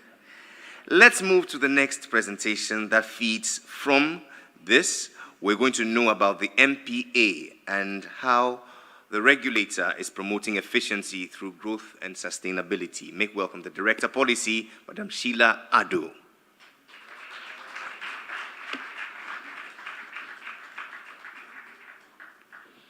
I'm told you do it in 19 minutes, 51 seconds. Good afternoon, everyone. Thank you for the opportunity to talk to you about what we do. The objective of this presentation is pretty much to talk to you about the focus or the theme of the conference, what it means to us, and what we've done so far. If we can move on. Great. So I put it in 4 simple terms. By the end of the day, we should be able to answer these 4 questions. Otherwise, I have failed. So who we are as MPA. Majority of us in the room have an idea, but some of us also don't, because we have some non-downstream participants who are looking to enter the industry for the first time. Secondly, the theme the three key things we want to look out for: efficiency, growth, and sustainability. What does it mean to us? Why do we want to have this conversation? And on our own as MPA, what have we done in these three regards? What are we doing, and then what next? Next slide. Good. So our mandates, pretty much, we need to talk about what it is that established us and how we're doing what we're doing, what gives us the power to do what we're doing. It's a very public document, the National Petroleum Authority Act, NPA Act 2005-691. Pretty much establishes us to regulate, oversee, and monitor activities of the petroleum downstream industry. Secondly, to establish something we call a unified petroleum price fund. It's a fund that helps us level up prices across the country and also provide for related purposes. There's a tall list of functions in the Act, about 20 of them, but in summary, they're mainly supposed to help us guide our licensing processes, our pricing processes, ensure that there's conformance of our sector players in terms of operational and environmental standards. We also have to make sure we ensure fair competition in the industry, ensure we operationalize the UPPF and make it efficient, and then also protect the consumer. Next. Great. So our scope, so that we don't overreach, we are the petroleum downstream industry in Ghana. Now, the scope of activities come from refinery, storage, distribution, and marketing of refined products. Very recently, the Ministry of Energy, as a policy, splits the midstream gas sector into two. So there's the upstream part of the midstream sector, and then there's a downstream part. So now we don't have midstream gas in Ghana. So there are some gas functions that should have been in midstream that comes to the MPA as well. Next slide. Now, the regulatory focus has been deregulation. So the irony, we were set up to deregulate the sector as a regulator. And we've pretty much achieved that. There are three core functions we were supposed to achieve: deregulation of supply of infrastructure or provision of infrastructure services, deregulation of supply of products, and then deregulation of price. Now, deregulation does not mean there won't be government entities involved in the business. All it meant was we were taking out government control. So hitherto, 1996, which the deregulation of product supply was achieved, government was responsible for importation of petroleum products through a tender process. Now, 96, TOR came on board, and then we started growing the industry from there. Deregulation of provision of infrastructure, we pretty much achieved that in 2004. Before then, government was solely responsible for storage, infrastructure, and mooring facilities. By 2004, the first private sector-led mooring facility came on stream. And the most sticky part of deregulation, which is the same for every country, like Jeremy said, especially in Nigeria, is price deregulation. It's tough for public sector to let go of pricing to market players. But we finally ended up achieving that in 2015, not without challenges. The same challenges Nigeria is having: subsidy payments, FX losses, and all of that sort of was the motivator to have government let go of prices, but not without a structured formula to guide the industry. So in 2015, we achieved price deregulation. So in between 96 and 2015, there are so many things that went on to guide the deregulation process. 2001, for example, we started having an automatic adjustment formula to set up prices. We started using technology post-2015. Jeremy mentioned we tightened the fuel specifications in the country. So Ghana was the only country, as at 2017, that had lowered the parts per million, the sulfur content from 1,500 parts per million to about 50 parts per million in support of our environmental goals, sort of. Next slide. So in this slide, I'm trying to show you the rationale for deregulation, pretty much. First, like I mentioned, to take away government control in terms of provision of infrastructure, provision of petroleum products. Number two, key motivator was debts, subsidy debts. As at 2015, forex losses owed BDCs was in excess of about $1 billion, which government couldn't hold anymore. Deregulation was also intended to reduce the financial burden on governments, because once you set the prices and you set it below market prices, you're responsible for compensating the market player. And like I mentioned earlier, it commenced in phases. Next one, please. Good. So who we are still. Some statistics just so you have an idea what our industry looks like. In terms of infrastructure for refineries, the highest producing capacity we have now is about 40,000 barrels a day, which is St. Oil Refinery, but there are other there's a higher installed capacity, which is a Tema Oil Refinery, which we're hoping to come on stream shortly. There's a gas processing plant that puts LPG and condensates into our industry, storage infrastructure of about 1.9 million metric tons, several retail outlets, and then product distribution. We service about 6 markets: aviation, marine, mining, exports, retail, and then power. And then several petroleum service providers. We superintend over 1,290 different types of petroleum service providers. And we're circling consumption around 4.5, 4.6 million metric tons a year. And the types of products, they are all common. The product that is unique to Ghana is what we call the premix fuel. Now, premix fuel is a combination of petrol and something we call marine mix. It's bespoke and made for our traditional canoes so that they can go to the sea, pretty much. And it's termed a social product. So that is the only product. When we left deregulation in 2015, or when we left regulation of prices in 2015 and dropped subsidies, that's the only product that held on to subsidies and still holds on to subsidies as of now. But the catch is that, the lesson we learned as at 2015 was you must budget for subsidies. If you don't budget for subsidies, you run into a problem of payment.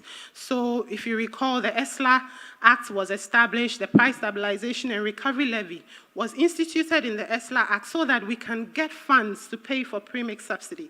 And so the premix subsidy is paid for, and it is capped currently at 50% of the price. Next slide. Okay, so the theme, efficiency, growth, and sustainability. What does it mean to MPA, and how do we understand it, and what's the kind of conversation we're hoping to have around it? The first is based on our objects and mandates to look at making sure that consumer interests are protected and there are fair trade practices. So pricing and tariffs are also done in a fair manner. Also to make sure that the resources we have, we're optimizing them in an efficient manner. So making sure that the supply chain, the petroleum downstream supply chain, right from shipping, refinery, storage, transportation to retail, and then into your vehicles, is quite efficient. There's no wastage along that line. And also to make sure that the standards are properly kept up to based on international benchmarks. Also, of course, you have to make sure we're innovative and we're growing, making sure that we are able to attract investments in the petroleum downstream industry. If we're stagnant and we're not paying back investors, we cannot grow as we expect to grow.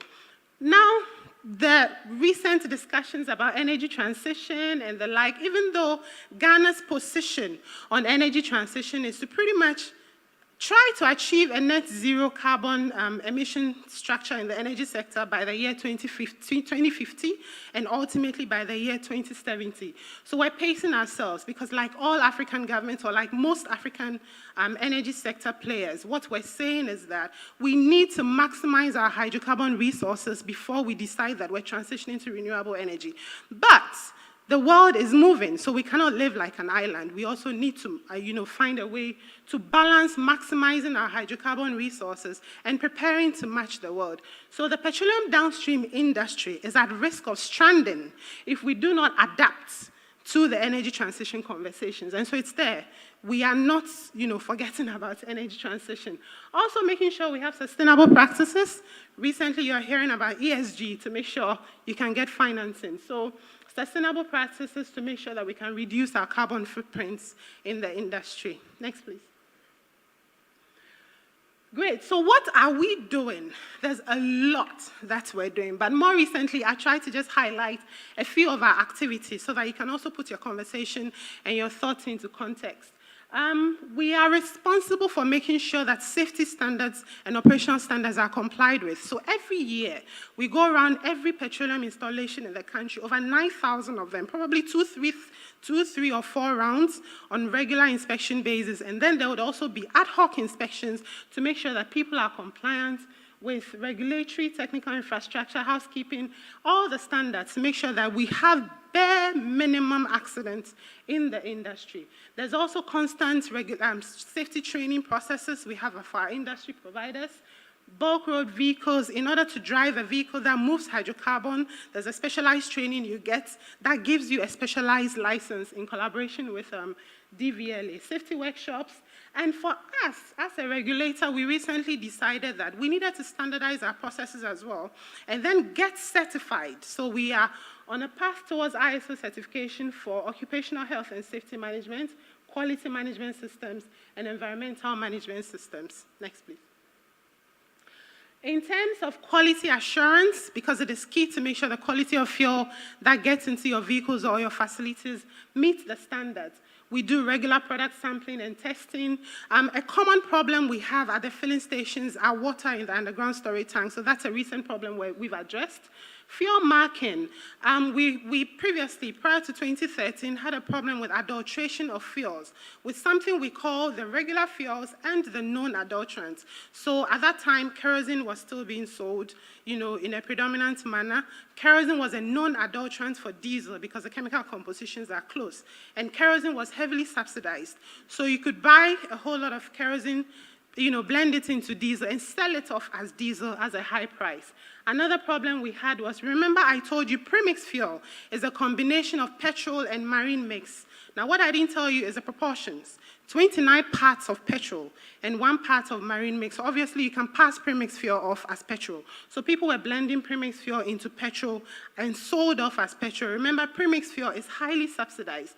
So we started this fuel marking program in 2013 to identify the 2 types of fuels and make sure that we can curb adulteration. And it's worked very, very efficiently since 2013 till now.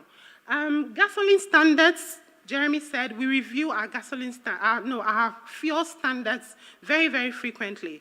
So if you were in this country, you would have heard about some challenges we had last year about the metal content in fuels. It doesn't mean that the fuels that came in were unwholesome or didn't meet the quality standards, but we identified that some standards, manganese, for example, was about 18 parts per million, and imports were close to 18 parts per million. It met national standards. But the problem is that the vehicle engines, the jet vehicle engines had, evolved. They'd evolved such that they cannot take such fuel. So we needed to work with the Ghana Standards Authority to reduce it. So for imports, we reduced it to about 2 milligrams per liter, and then for domestic production, about 6 milligrams per liter. Same for phosphorus and lead, pretty much to eliminate the metals in the fuels. We have a monitoring of quality control at the depots. So the fact that you've brought petroleum products in and we've cleared your quality at the ports to put it in storage doesn't end there. Before you put the products into retail outlets and into vehicles, there are certain quality checks that we make sure you undertake. So every market tank is certified before products go out. LPG in the country at some point, especially domestically produced LPG, didn't have something we call the odorizer. So you couldn't smell LPG in homes, and that created some challenges and some accidents. So we've pushed to make sure that we increase, the mercaptan is the odorizer, to increase the range from about 5 to 15 parts per million. So you can actually smell if there's a leakage. So the rest, MPA has a lab that steps in. Even though we are a regulator, we're not operating it as, a commercial facility, but we're operating it as a stopgap measure if the industry has challenges. Next slide. In terms of pricing and tariffs, we started doing what we always do, international and domestic price monitoring. We subscribe to the likes of CITAC to see what is happening around us and then how we move in terms of pricing. We've deregulated the prices, remember, so we don't establish prices nor announce them anymore. But it is our responsibility to check compliance with the formula we left the industry with. So in terms of tariff and pricing, we do that. Remember I said we did price deregulation in 2015, so it was time to review it. We reviewed it, and we started implementing some changes. For example, the fact that you must have the same prices across all filling stations as an OMC has been varied a little bit. You can actually lower your price by about 2% in the face of competition, as long as you've given the price to MPA. Gold for oil, we've spoken about it. There'll be a lot to talk about during the panel discussions. Industry tariff reviews. We started a price floor mechanism so that we can make sure that service providers are doing a cost recovery pricing. We'll talk about whether that has been useful to you guys. When you guys started having some FX challenges, sometime 2022, we worked with Bank of Ghana to dedicate some Forex auctions for our industry. So every now and then, every window, which is every 2 weeks, the Bank of Ghana will conduct an FX auction so that they can dedicate some FX proportion for our imports. Please go on. In terms of product distribution, we manage interdepot transfer of products. This is all under making sure that the Unified Petroleum Price Fund is efficient. Remember I said the Unified Petroleum Price Fund ensures that prices are the same across the country. So if you're lifting products from the coast, where most products are landed based on imports, and then you're lifting from the hinterlands or the inland areas, you shouldn't have any price disparity. This mechanism helps us level the price. We started using technology sometime 2015, 2016 to make sure our processes are efficient. So we set up an enterprise relational database management system. Our service provider spoke earlier on PESOL. We started having an automated tracking system for the vehicles to also make sure UPPF is efficient. More recently, we've introduced a new policy, which is a driver remuneration framework. It's undergoing some stakeholder consultations. It's to make sure that we streamline and formalize the employee-employer relationship between petroleum tanker drivers and the petroleum tanker owners. Next slide. Right, so CRM is our low-hanging fruit in terms of trying to reduce our carbon emissions and energy transition. We try to promote LPG with the use of a cylinder recirculation model. What it means is that we're changing the marketing structure of LPG in the country. So instead of, well, we're having that side by side by now, but the hope is to eventually phase into a new system. The new system is such that you don't have to own a cylinder, so you don't have the overhead cost of procuring a cylinder. You just go to a cylinder exchange point, pay for some initial deposit to hold the cylinder, and you take it. When your cylinder is empty, you go and exchange it for a filled one. So the safety concerns about staying at a refilling plant to wait and get your cylinder filled are sort of addressed. But, as I said, we're having those two programs run side by side. The focus of CRM is to make sure we have bottling plants where cylinders are automatically filled, cylinder manufacturing plants to make sure that cylinders are fixed if there's a problem, cylinder exchange points. These are the exchange points that are close to homes for you to go and exchange and swap your cylinders, cylinder transportation. So all of these, we have about 4 of them, about 30 cylinder exchange points so far across the country. The plan is to phase it out, and we started full rollout sometime in September. This also goes with a heavy focus on nationwide sensitization. So you probably would have heard a couple of jingles about CRM or gas on the radio. Next slide, please. Now, also looking into the future, like I mentioned, we are not shying away from energy transition, even though the focus is to maximize our hydrocarbon resources as we have it now. We're working with the Ministry of Energy to develop a biofuel framework and make sure we can promote biofuels in the country.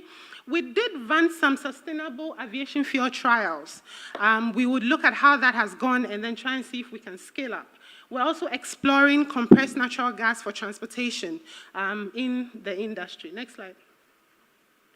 The others include our legal framework. So this year we worked on repealing and replacing the current NPA Act.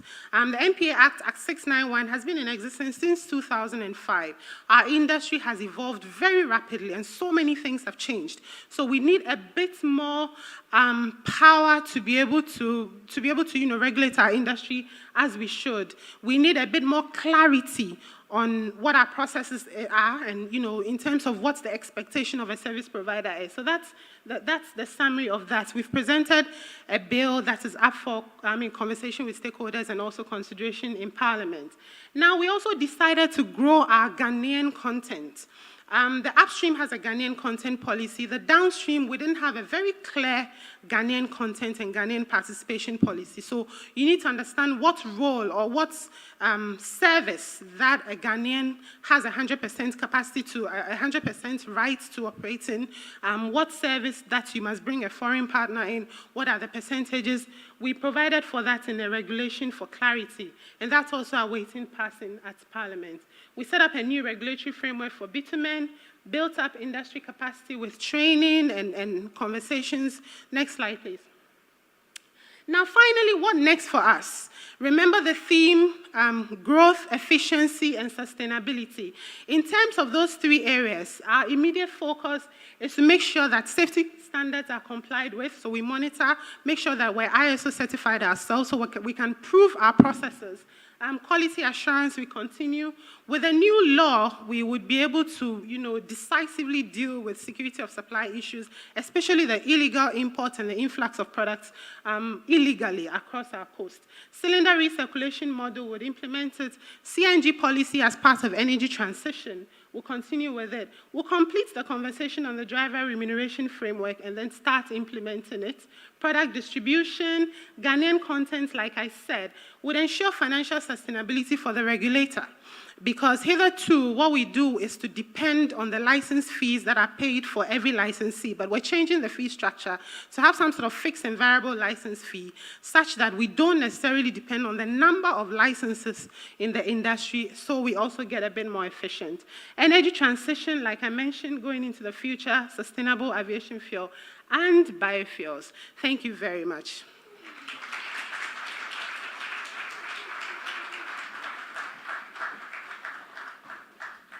Ladies and gentlemen, a round of applause for Sheila Addo, Director Policy NPA, on the role of the regulator in promoting efficiency, growth, and sustainability.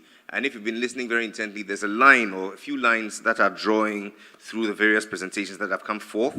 I believe the line will be extended when we hear from the head Financial Markets BOG on petroleum downstream financing, credit risk reporting, forex availability, and forex auctions. Make welcome Dr. Zakaria Mumuni.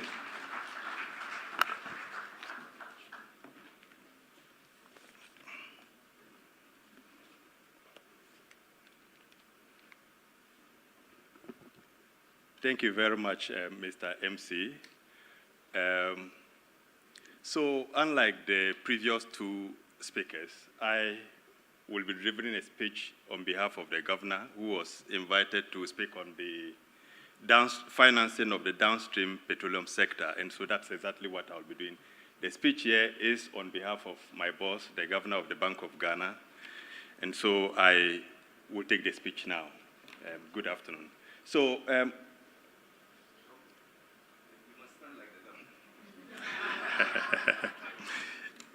thank you very much, Mr. MC. Good.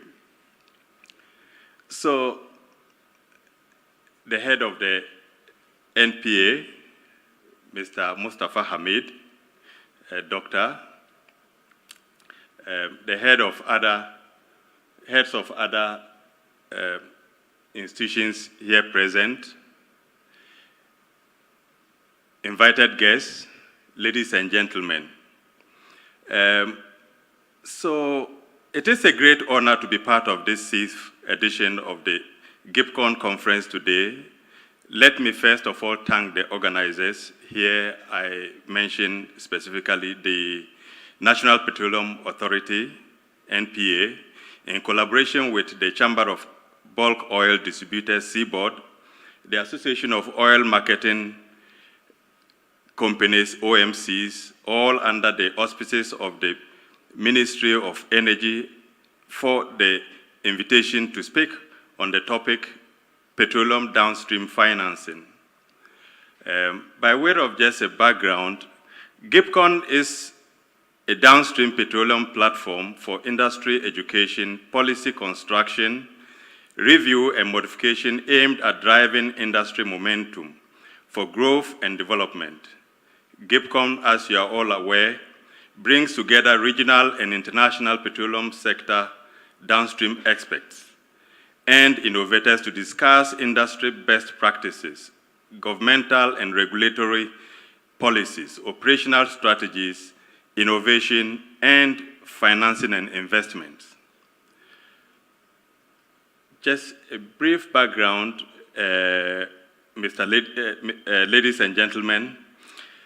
The petroleum downstream sector in Ghana has been experiencing exponential growth, driven by various factors such as demographic shifts, infrastructural development, regulatory reforms, and technological advancements, which are increasing the demand for petroleum products. And here we saw Jeremy clearly show how the demand for petroleum products has been increasing in Ghana and West Africa particularly. And we have also seen how he mentioned the role of population in the demand dynamics. Ghana specifically is one area where we have seen a lot of demand.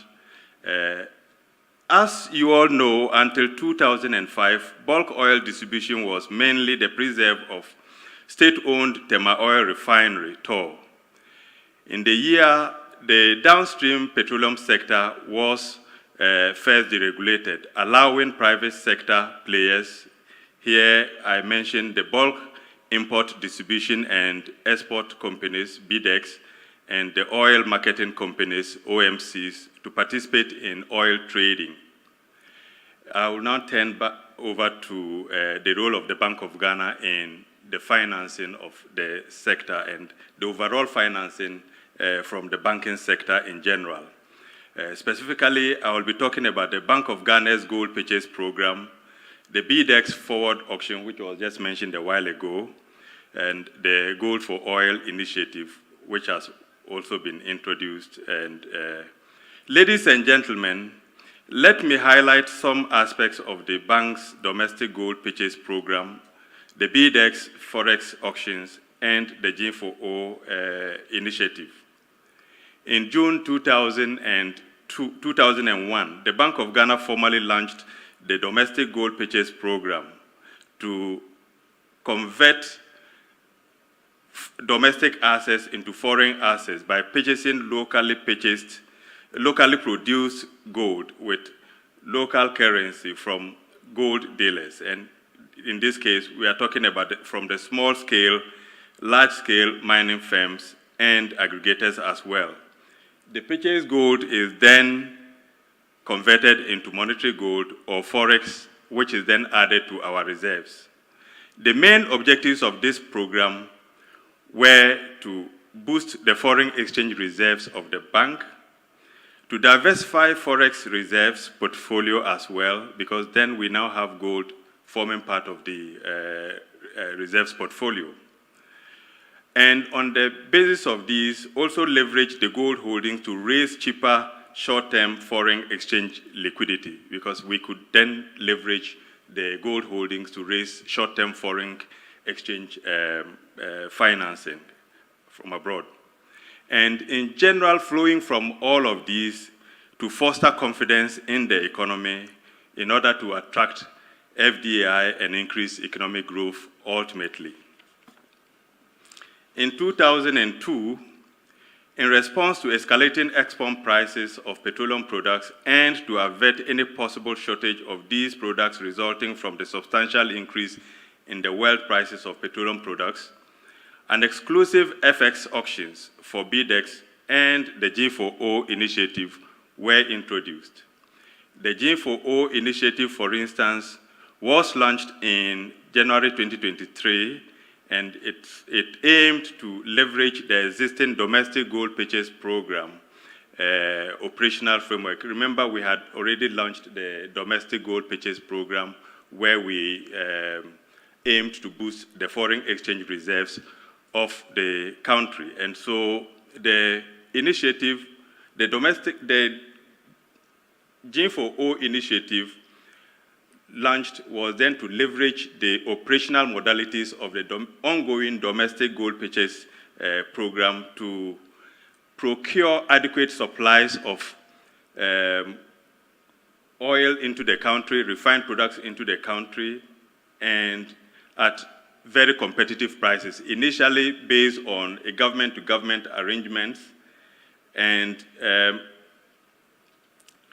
in order to deal with the escalating prices at the time. So in a sense, the initiative aimed at tackling the escalating prices of these soaring petroleum prices in order to support the primary objective of the bank, which is price stability. And so you will recall that in 2002, as a result of all of these shocks, inflation skyrocketed to as high as 54%, and there was the need to design policies to try to re-engineer a disinflation process. And so this was one of the interventions that came through to try to deal with the problem. And fortunately, and I'm sure as I'll be mentioning the figures shortly, you will all agree that inflation following this program and other policies that were instituted by the Bank of Ghana got inflation being halved in 2023 from the 54.1%, which we recorded in 2022, to less than half of this number by the end of 2023. And so these policies actually worked in tandem with other policies to try to get inflation down to where we are now. And as we all know, the disinflation process is continuing. What has been the funding of the sector so far? Ghana's annual petroleum demand is estimated at anything between 4.2 to about, I'm sure we just saw a while ago, 4.6 million metric tons, and this translates to somewhere around $4.1 billion annually. So the commercial banks and the Bank of Ghana primarily fund these petroleum downstream sector transactions. The BDEX, for instance, engaged their respective commercial banks to establish letters of credit, bridge and import financing facilities for petroleum imports. They also enter into forward FX arrangements with these banks to mitigate risks associated with forex market fluctuations. The Bank of Ghana supports the petroleum downstream sector by providing forex through various ways, and here we have three distinct ways in which we support the sector. The first is through our bilateral interventions, which we do as and when we find the need to do that on the FX market on an ongoing basis. We also do conduct the forward FX transaction auctions, which was mentioned a while ago, every other week. So bi-weekly, we conduct the Forex auctions. And here we have a budget of 20 million bi-weekly that we auction. So in a month, we auction a total of 40 million to the BDEX in order for them to procure fuel. We, in addition, also, as mentioned, have the ongoing G4O program, which is also helping quite a lot in terms of bringing refined fuel into the economy. In 2022, for instance, the bank provided a little over 1 billion for oil and gas imports. In 2023, this figure increased to $1.5 billion, and this is made up of some 948 million in respect of the G4O program and the forward auctions of about 538 million US dollars. For the first half of this year, so far, Mr. Chairman, the bank has provided $768.8 million sector support. This includes the 529 million for the G4O program and so far 240 million in respect of forward FX forward auctions. We expect to continue with these programs, and as you may be aware, we have already announced the next quarter's FX auctions that we will be undertaking for the next quarter. The G4O initiative, for instance, reduced the dollar demand from the bulk import, distribution, and export companies, the BDEX. This demand would have otherwise gone into the market for forex cover, and so by supporting directly through this arrangement, we succeeded in kind of lifting some part of the demand that would have otherwise gone to put a lot more pressure on the forex market through this arrangement. And so what that means is that that ultimately helps in averting some of the pressures that we find usually on our market. Ladies and gentlemen, as mentioned, the G4O initiative has also boosted bus operation with 29 cargoes totaling about 1 million metric tons of gasoline and gas oil imported as of the end of 2023. So for 2023, we succeeded in bringing in a little over 1 million metric tons of gasoline and gas oil in respect of this program. Now, this, among others, contributed immensely to the relative stability of the forex market that we witnessed and the export prices that we also witnessed in 2023. And of course, as mentioned earlier, this has enormously supported the disinflation process that we witnessed in the country in 2023, and is continuing to support the disinflation process. The Bank of Ghana also recognizes, as was just mentioned a while ago, the role of Sentio in all of these dynamics. As a matter of fact, we just saw that at full capacity, as Jeremy indicated, if Sentio ramps up to full capacity, we could end up having the import bill of refined products into the country. And so in this particular case, we actually consider Sentio's role as a very crucial one in Ghana's petroleum downstream sector. The company's emergence with the local economy has altered the landscape of the petroleum downstream sector. With a daily production capacity of 200,000 barrels, Sentio is expected to reduce Ghana's dependence on imported refined petroleum products, which accounts for about 80% of the country's consumption. Additionally, other challenges such as demurrage, insurance, freight, and other charges that importers face will effectively be nullified with the operations of Sentio when fully operational. The bank, therefore, has designed a special FX arrangement with Sentio for crude oil import.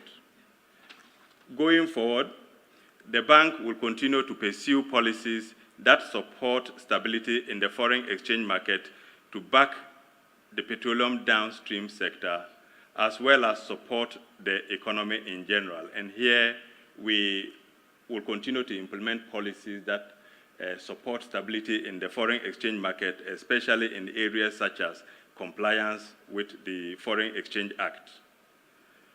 Ladies and gentlemen, I conclude by acknowledging the role and support of His Excellency the President, Nana Addo Dankwa Akufo-Addo, His Excellency the Vice President, Dr. Mahmoud Bawumia, for the special roles that they have played in the successful implementation of the Bank of Ghana's domestic gold purchase programs. I would also like to acknowledge the role and collaborative roles played by key stakeholders. And here I will mention the role of the NPA, the BOST, among others who are here. As we also know, gold is a crucial natural resource for Ghana, and we will work together to maximize its potential for the benefit of the Ghanaian economy. I thank you all for your kind attention. Right.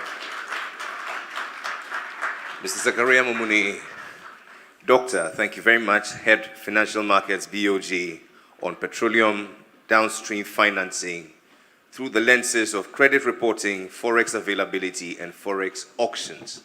And so now the stage is set for us to explore the broader theme of ensuring sustainable oil supply strategies and challenges.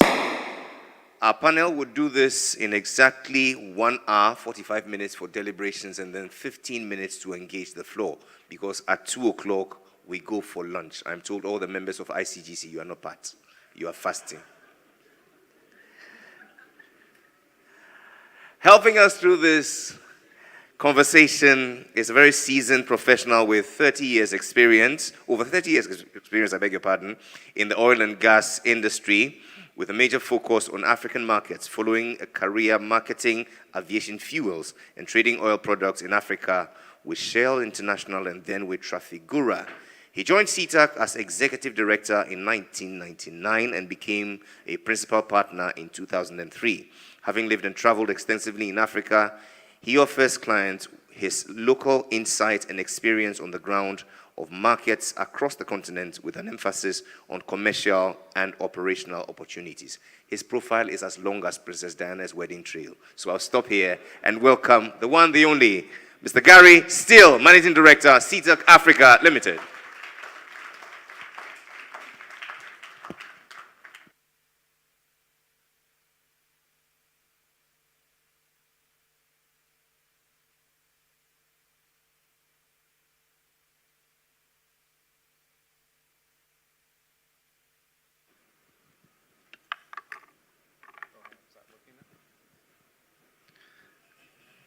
Right, okay.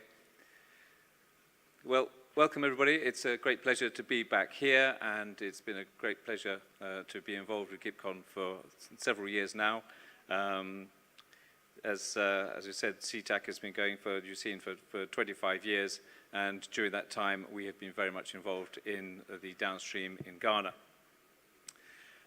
You'll also notice that I'm a sort of last-minute substitute,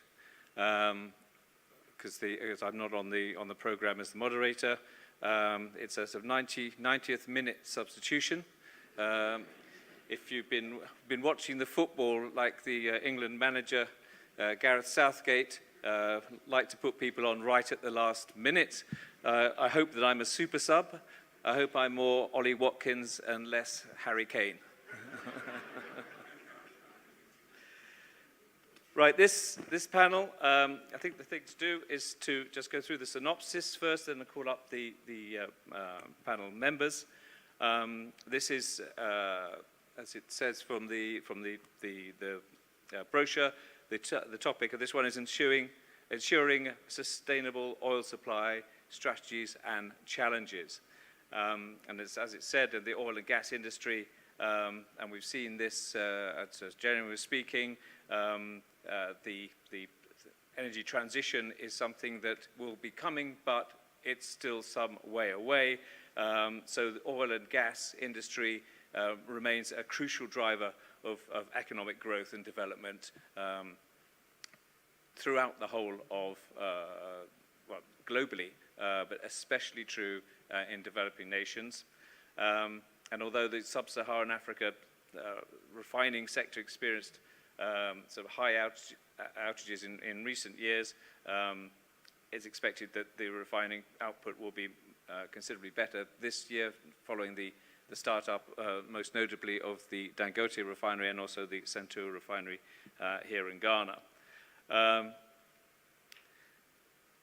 According to CTAC, according to us, petroleum products demand, and I think we saw that on Jeremy's graphs earlier, will increase from something like just over 112 million metric tons this year up to very nearly 180 million tons a year by 2045. So that's a considerable amount of increase.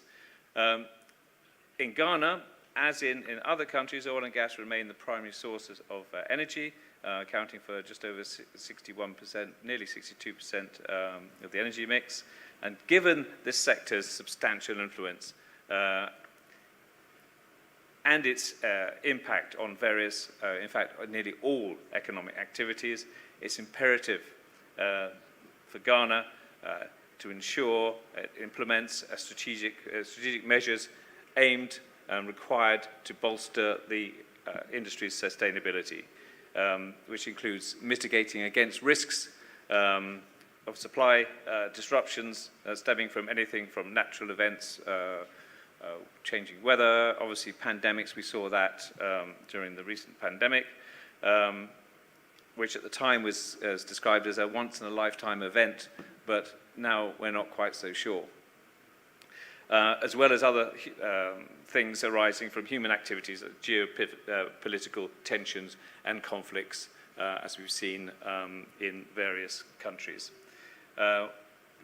Obviously, we've just been hearing about the goal for oil policy, which is aimed to limit the impact on forex fluctuations, and to ensure price stability and reduce the country's vulnerability to the international market instabilities, and also putting into place a program which will negate the impact on the currency and the loss of value of the currency.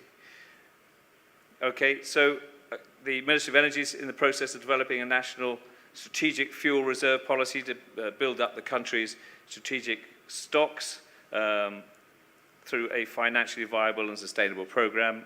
We should hear about that. And ensuring a sustainable oil supply is crucial to emerging markets, as we have here in Ghana. However, challenges such as inadequate refining capacity and other infrastructure deficits affect that sustainability and could affect the oil supply. So I'll call up the members of this panel.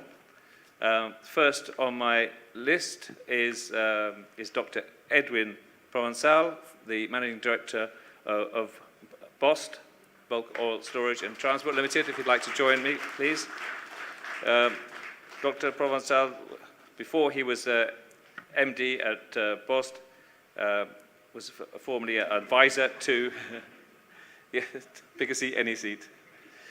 Former advisor to the Minister of Energy. He's over 20 years experience in executive management roles, including in Vodafone Ghana, where he actually got Vodafone leapfrogged from number 3 to number 2. So congratulations on that. Second on my hit list is Kingsley Sarpong. He's the MD of Chase Petroleum. If you'd join us, please, Kingsley. Kingsley is an established energy, oil and gas professional with extensive trajectory, built over 10 years of industry experience. Prior to working at Chase, he was in areas of sales and logistic management, travel, tour management, and broadcast journalism before he saw the light and joined the oil and gas industry.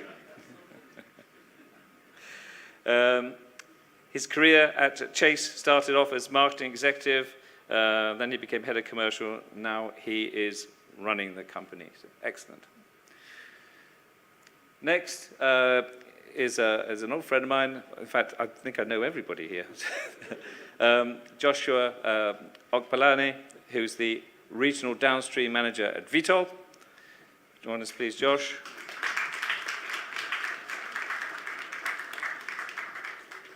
Josh joined Vitol in 2013. He's got over 15 years in oil refining, trading, and business development experience.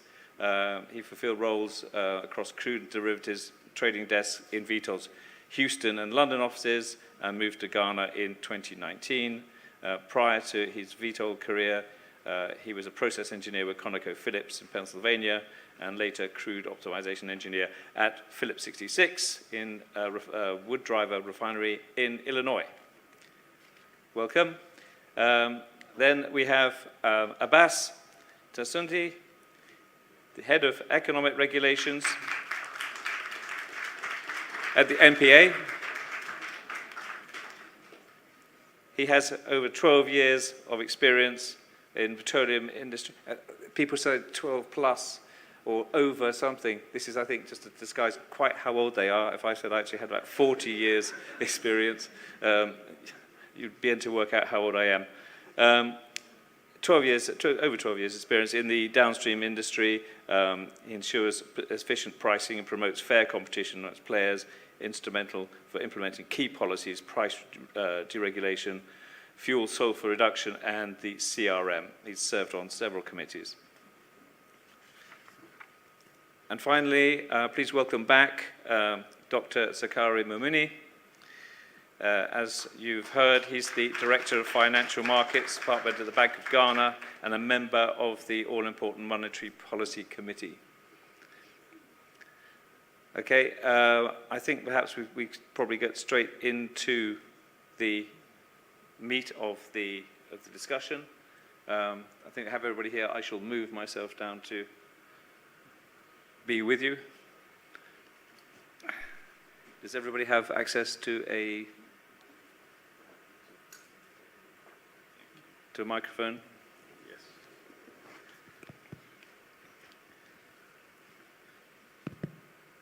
Okay. So right, getting into the subject. First question on the list is really what measures can be adopted here in Ghana to boost domestic refinery capacity, diversify energy sources, and establish national strategic reserves, if in fact that is what you want to do, which is of course the all-important question. And so my first victim will be Edwin. Would you like to talk about that?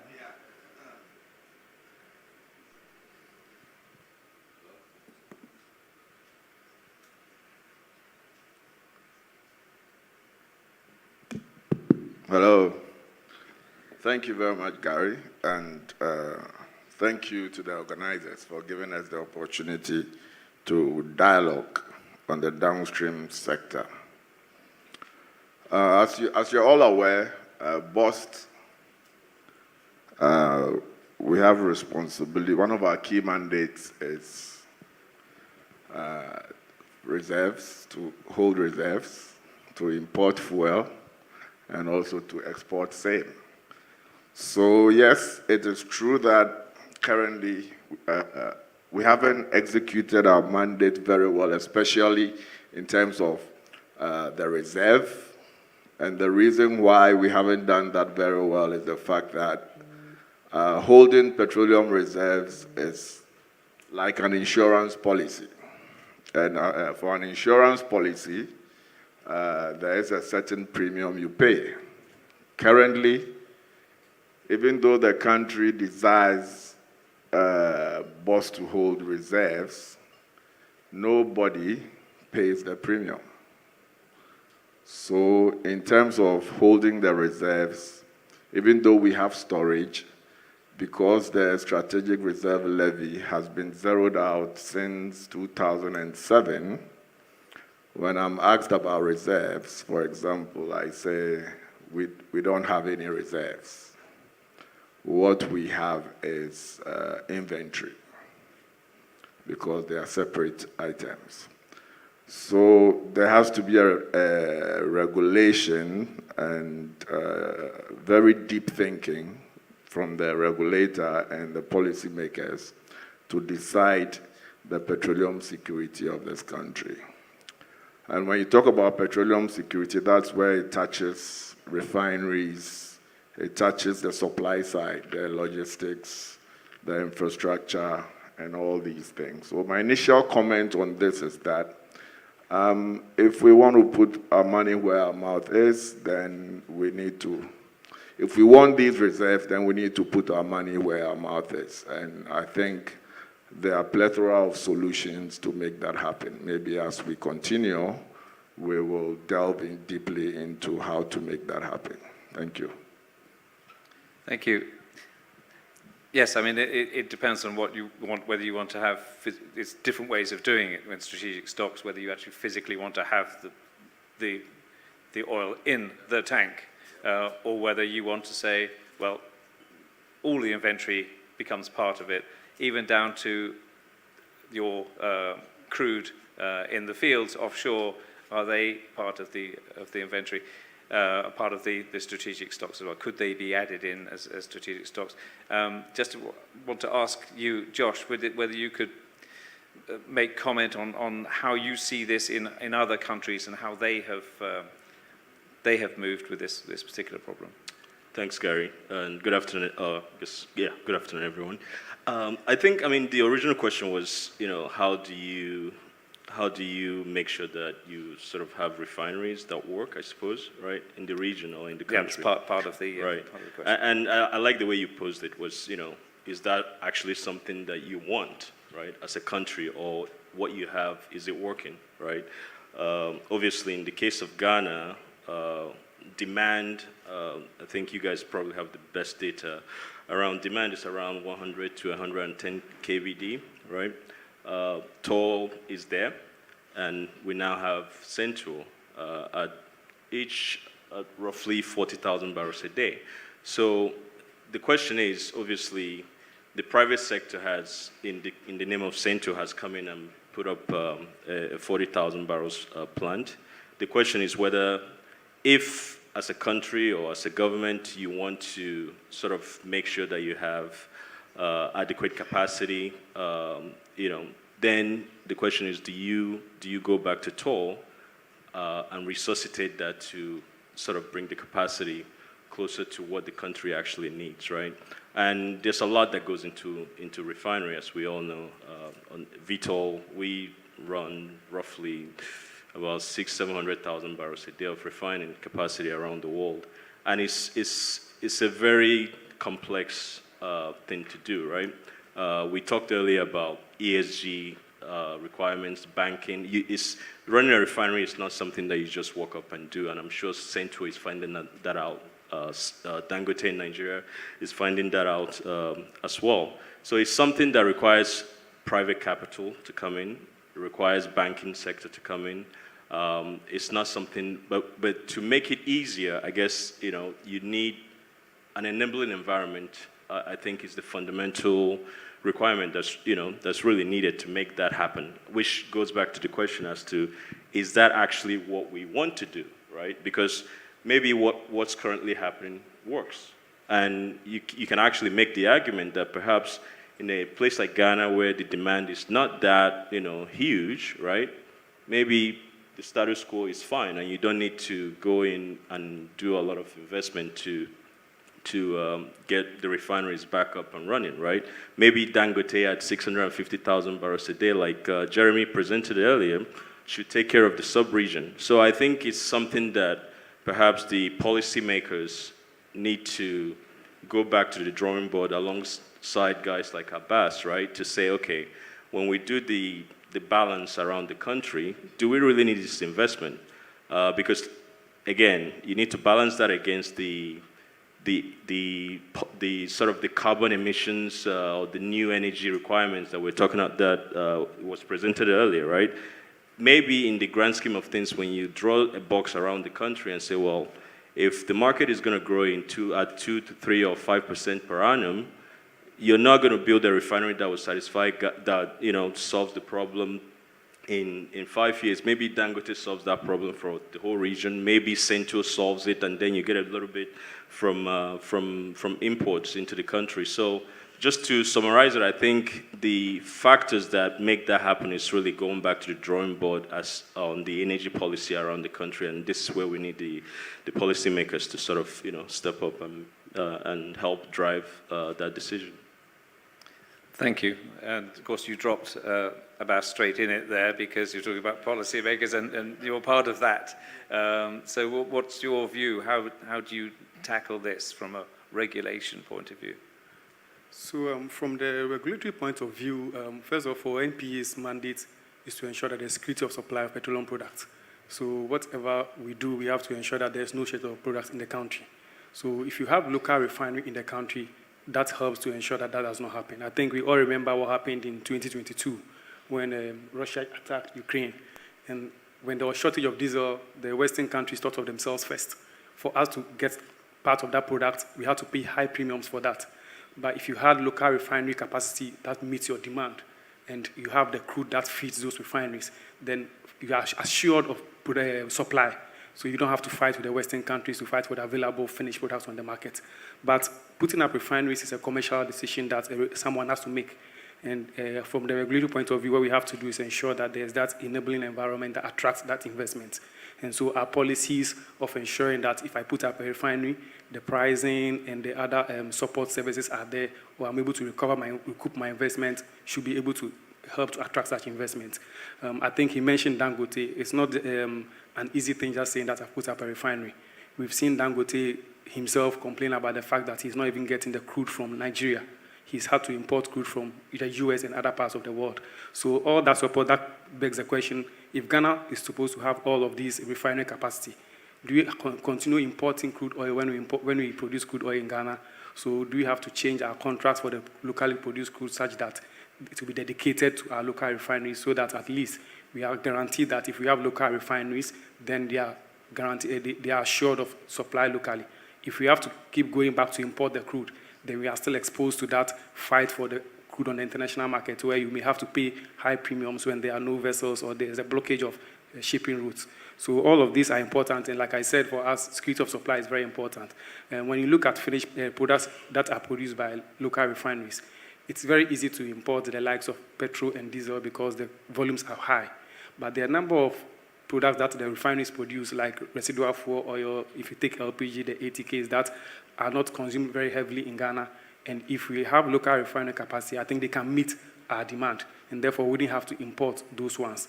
And our BDCs, our BIDEX have shown that when local refineries are working, they buy from them as long as they are competitive in terms of pricing. So I think local refineries are very important, and we have to create that enabling environment to attract that investment. Thank you. In fact, I'll bring that to you, Kingsley, in terms of as a commercial operator in the private sector. What is your take on that? I mean, do you think that if there's a refinery, you would be, that would be your first port of call, or do you want to have the flexibility to be able to go out into the open, the international market as well when you're buying your products in? Yes, thank you, Gary. I mean, basically, every business exists to make profit. So certainly, if you look at the trade flows that comes into our region, you realize that there's additional freight costs bringing cargoes from Europe and other places to our region.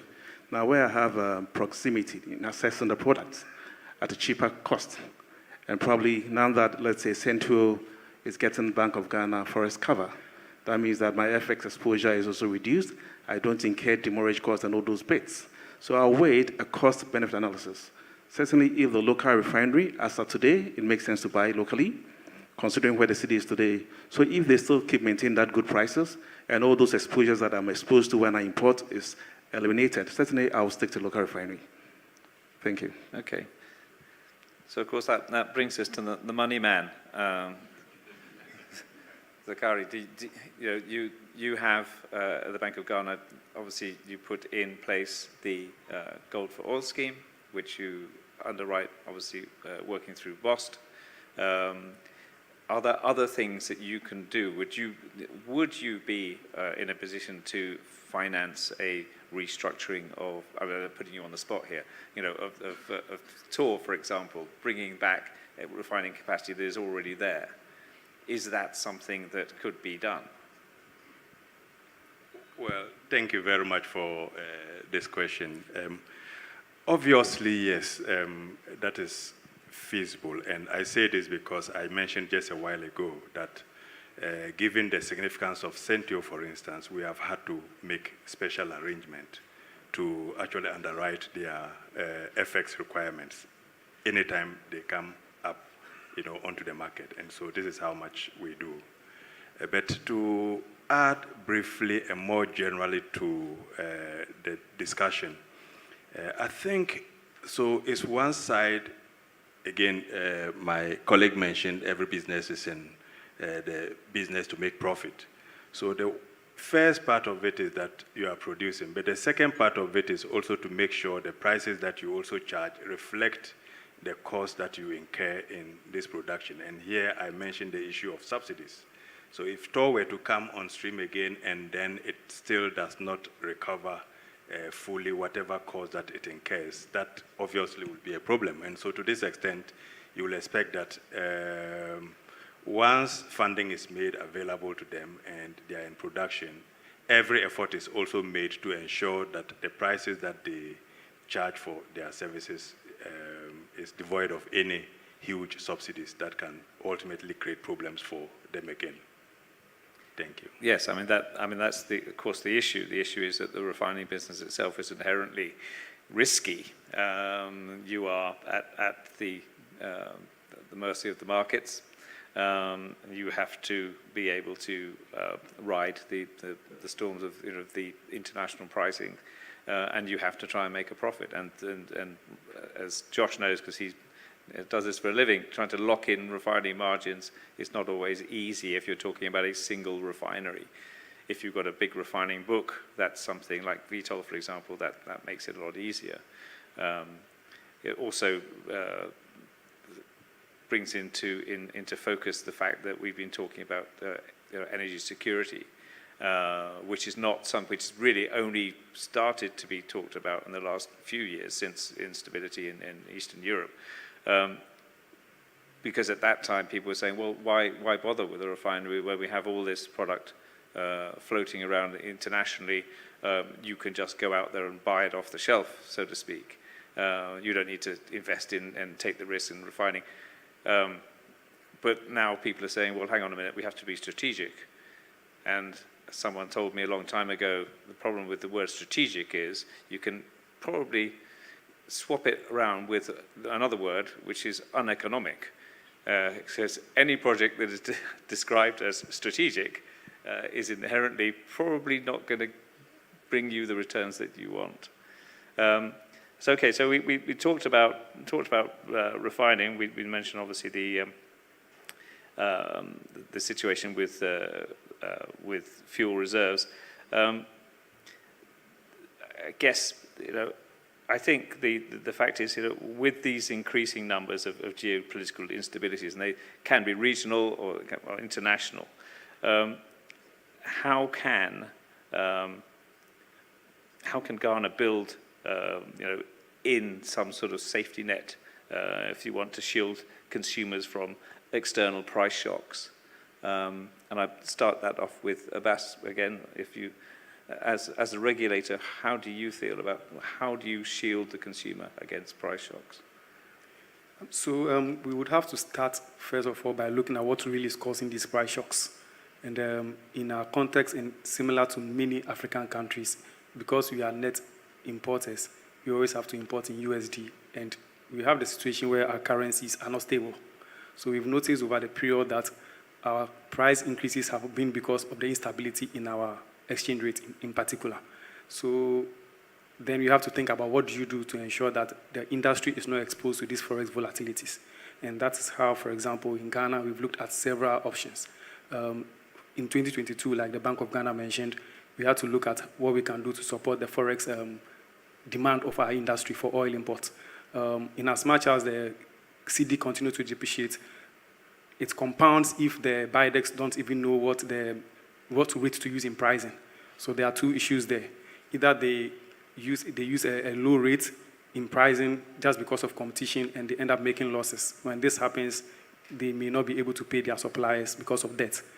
If they also want to ensure that they don't make losses, they also sometimes inflate the exchange rate or over-speculate, and that leads to higher prices. So when there's certainty to the exchange rate that they will use in pricing, then we are kind of shielded from these uncertainties in pricing. So the Bank of Ghana introduced the forex auctions with the hope that there will be certainty to the exchange rates that are used. Unfortunately, that does not meet 100% of our demand. I think he mentioned that they budget for about $40 million a month. We need over $100 million a month for oil imports. So it means we have to go back to the banking sector to look for the extra. The gold purchase program, which is being used to back the gold for oil program, we've noticed that, and from the Precious Mineral Marketing Company, which aggregates the gold, has mentioned that there's enough gold to cover all our oil imports. So there are proposals that why don't we expand the gold purchase program so that it covers all our forex demands. So if the gold purchase program, for example, is being used to cover about 30% of our imports, which BOST is doing through the gold for oil program, then we can get the private sector to come on board, expand the gold purchase program so that there's also provision for oil imports for the private sector. When we do this, we can eliminate, and I think that's the advantage the gold for oil program has, the fact that there's certainty to the exchange rate that is used in pricing. So when that is done, then at least the volatilities we have with our exchange rates can be addressed from that angle. So this is something that we have to look at very well. Thank you. And of course, Zakari, that then makes me turn to you to say, I'm sure as a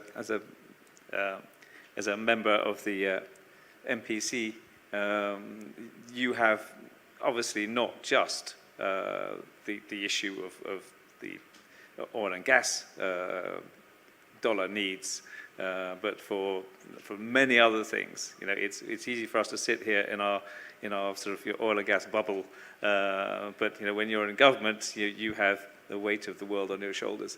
So, I mean, is that something that you think would be supported by the Bank of Ghana, or do you think that you have to, you maybe, I don't know, there may be other gold for, I don't know if they're gold for medicines, are there gold for hospitals?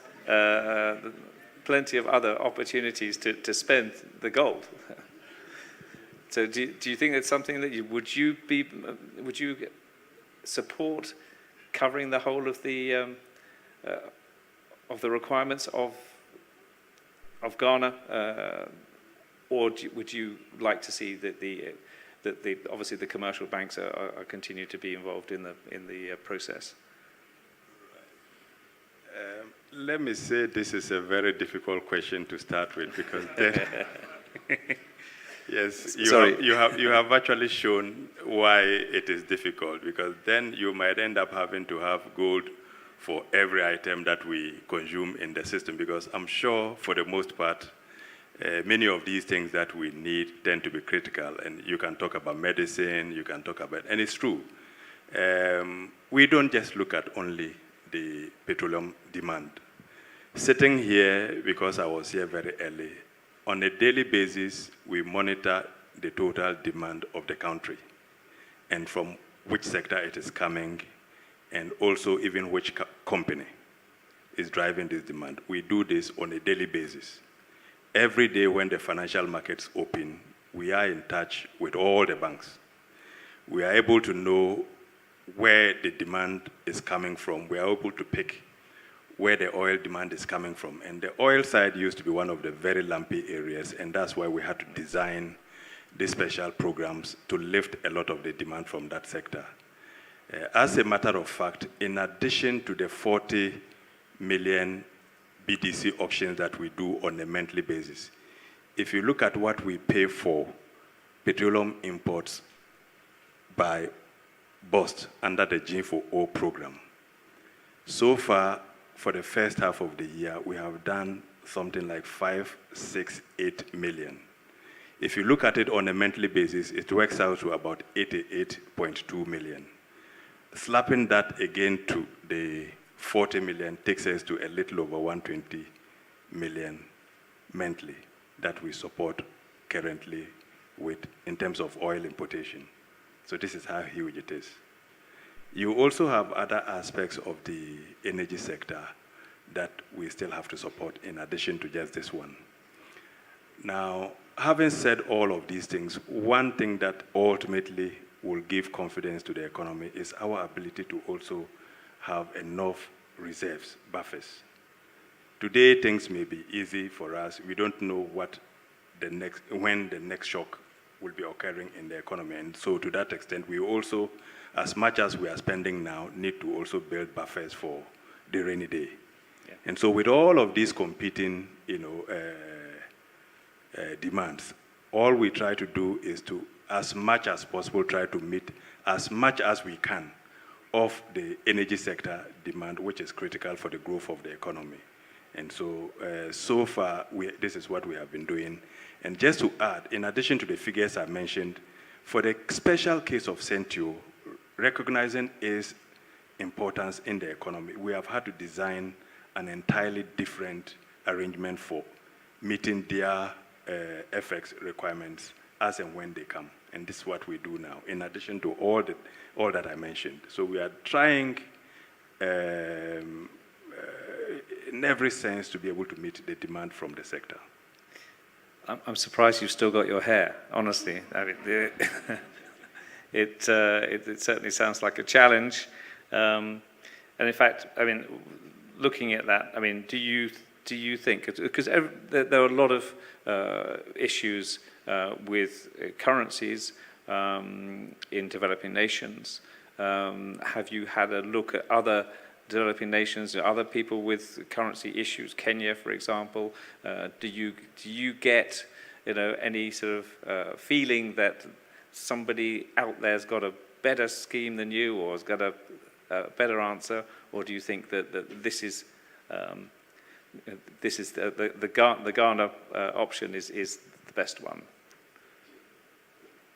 I presume this question question is coming to me. Yes. Yes. Okay, thank you very much. There's never an end to learning, but I have to mention that our system is actually not doing badly, and I know what I'm saying here now. These programs that we have are programs that are an envy of many central banks. We continue to host a number of central banks on steady visits here in Ghana. In fact, there was a week we have had to host 2 central banks within the same week. And the reason they came was to understudy the domestic gold purchase program, how we do it, and how they can also eventually replicate similar arrangements in their countries. As we sit here now, there is even a request that is coming to us from the Southern African Zone, MEFMI. You may have heard of MEFMI. It's a training institute. They actually want us to come and then share with them what we have been doing in Ghana with respect to these programs. And so but of course, these developed as we had challenges in 2022. The crisis we faced in 2022 kind of forced us to get into these programs. Having said this, the case of Kenya, which you mentioned, presents an interesting scenario. At the beginning of this year, Kenya's currency, the shilling, Kenyan shilling, was one of the worst performing currencies at the beginning of the year. However, the country managed to have access to the Eurobond market. And that completely changed. I think it was towards the end of February or sometime in February, they managed to get some funding from the capital market. And so that changed the trajectory of their currency's performance. At the moment, year to date is one of the best performing because it's kind of appreciated following the Eurobond market access. So it is important. The reason they were able to get it at the time, even as they had fiscal challenges. They still had some fiscal challenges at the time that they went in. So one of the things they have had to do was to pay a very high premium in respect of it, but that still helped. So from this discussion, it's then very clear that what is very important is establishing and ensuring macroeconomic stability in your economy. You establish and ensure you sustain the macroeconomic stability in the economy. So with that, what I mean is putting the public finances on a sustainable path. That obviously will support monetary policy in driving down inflation.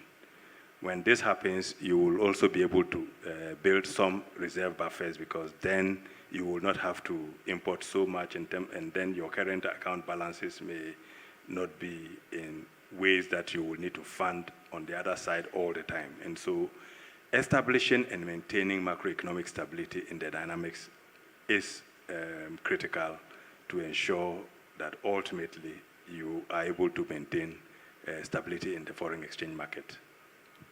Yeah, I mean, I think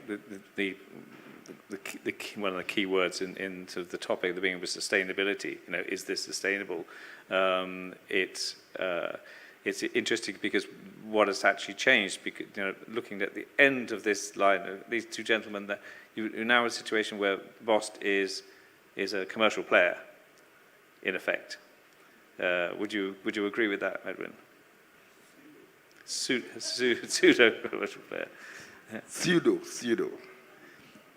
Okay. Okay. So, and actually then, I'll ask Kingsley the same sort of thing. Do you feel that Bost is now your biggest competitor? Yes, of course. Because they control almost about 40% of the market. The key question is, what's Bost's core mandate? That's what we need to look at.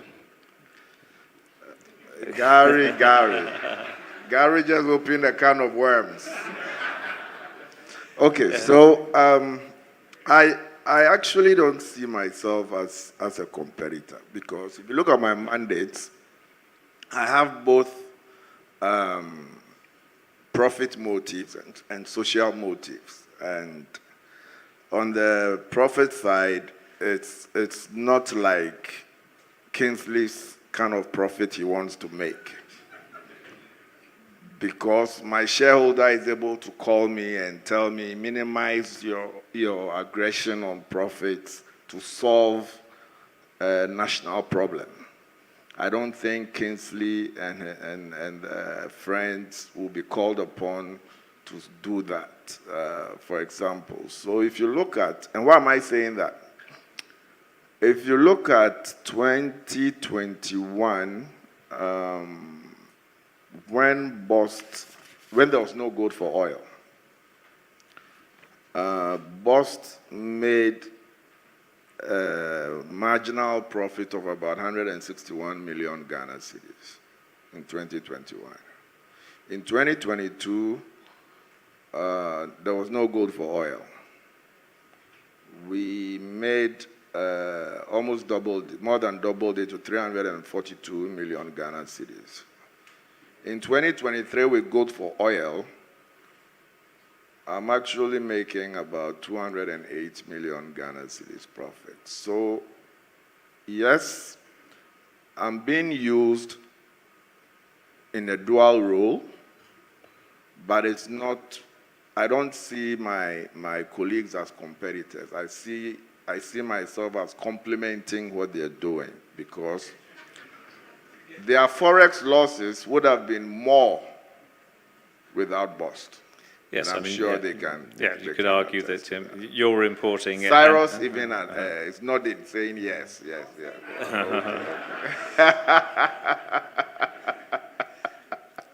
Well, I guess you could say, well, if you're importing and then you're selling to the bulk distributors in cities, then you are taking away their problem. Thank you. But on another note, energy prices is forex. I mean, and dealing with the forex is so critical. Now, there's a school of thought that assumed that gold for oil was going to come and become the panacea to forex in the energy sector. But that notion is wrong. What the Gold for Oil program was, when it was envisaged, the whole idea was that it was going to anchor the forex in the short term, because forex depends on so many factors. Depends on interest rates out there. It depends on local interest rates. There's so many factors. Our deficit, how is it being financed? So many reserves. Other imports, demand for other imports apart from oil. The oil was focused on because 32% of our total imports is petroleum products. So that is why the focus went on oil. With the assumption that by the time, within the short run, getting to the medium term, a lot of these other critical factors that impact the forex would have been resolved. For example, the IMF discussions delayed, other things delayed. And so even though the gold for oil is playing a very critical role, if those other factors that contribute to the forex price are not resolved, it cannot hold the fort for a long time. And I'm happy that the IMF issue has been resolved. I'm happy that they're looking at the reserves are being shored up. And so things are going in the right direction. But then when speculators start playing the games too, it also has an impact. And so energy is forex, mostly forex. The energy price is mostly dependent on the forex. But the components that are needed to really solve the forex problem are my right, and hopefully Bank of Ghana would help solve that problem. That is what I would add to it. Okay. Kingsley, do you want to add anything to that? Yes. I think that basically the Gold for Oil program is and will still be a very good program. Now, we've realized that where we sit as importers, private importers, The only difference that sets BOST apart, or best, aside from us, is the forex issue. When it comes to trading and trade efficiency, the private sector can do that and do it much better. Now, assuming we also had the same forex cover, certainly we should be able to even price BOST out of the market. And most of the times where the city is very stable, we've seen that, where we're able to price BOST out of the market. So I suggest that the government should look at it. You want consumers to benefit. So why don't you have 100% supply to the total market? And I'm sure one of the main MPA policy, in the policy, one key objective is to ensure fair competition on the market. So if you want consumers to benefit, let's extend that across, and you see how well the BDs can price to the market in competition with BOST. Thank you. Yeah, Gary, let me respond. So, you know, I think sometimes it's lost on other stakeholders where this country was at a particular point in time in 2022. And that is not to say that the private sector is not good. It is good. It maximizes its objective function, period. But always, I'm sorry, always, I come from the private sector. So we maximize our objective function. But as a government, when your people are in crisis and your people are suffering and there are other ramifications, when the market fails due to events outside your control, what do? You step in to correct the market failure. And you don't correct them, you can hardly do that with profit maximizing stakeholders. Are you with me? Yeah.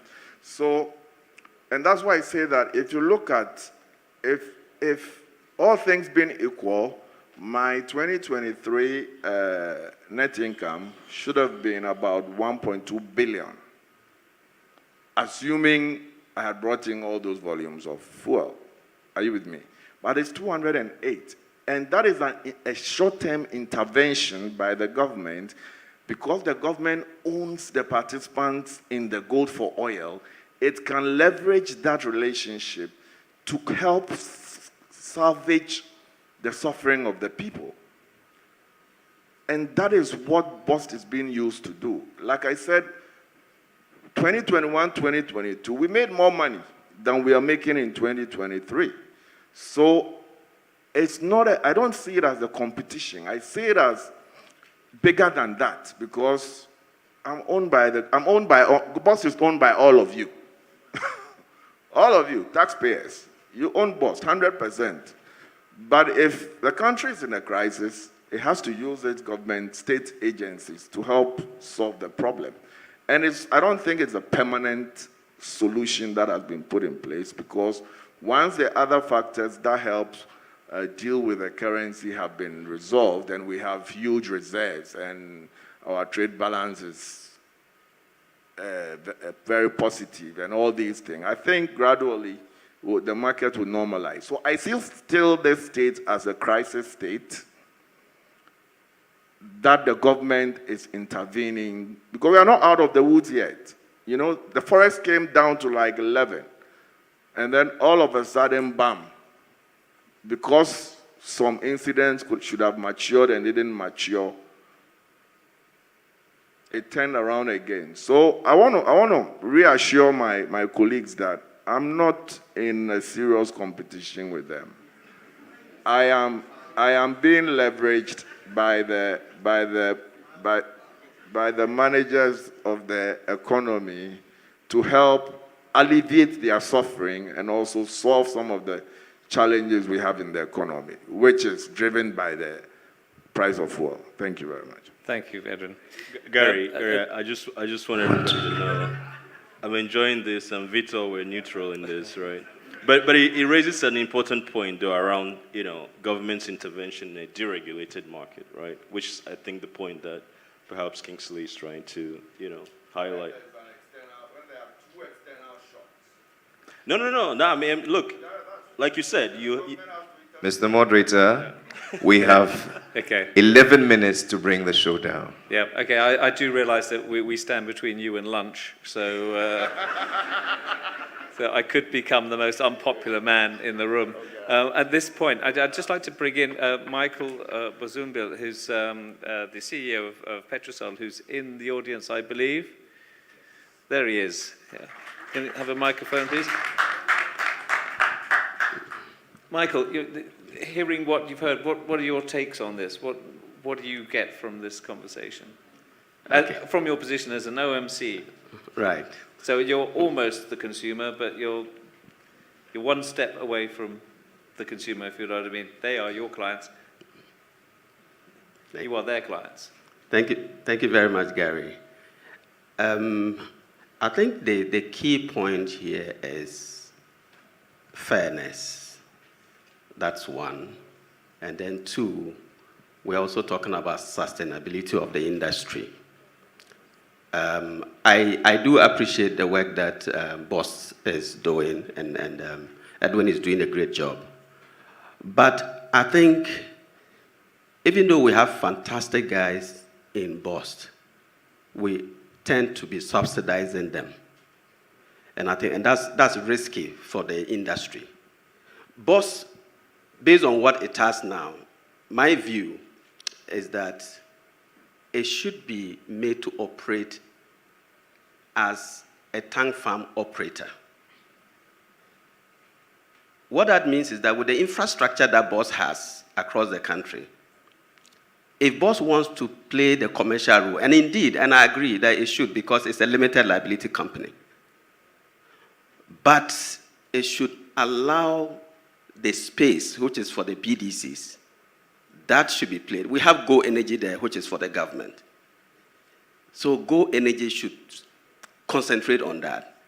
Whenever we have a crisis like this and government is coming in, we have had these crises before.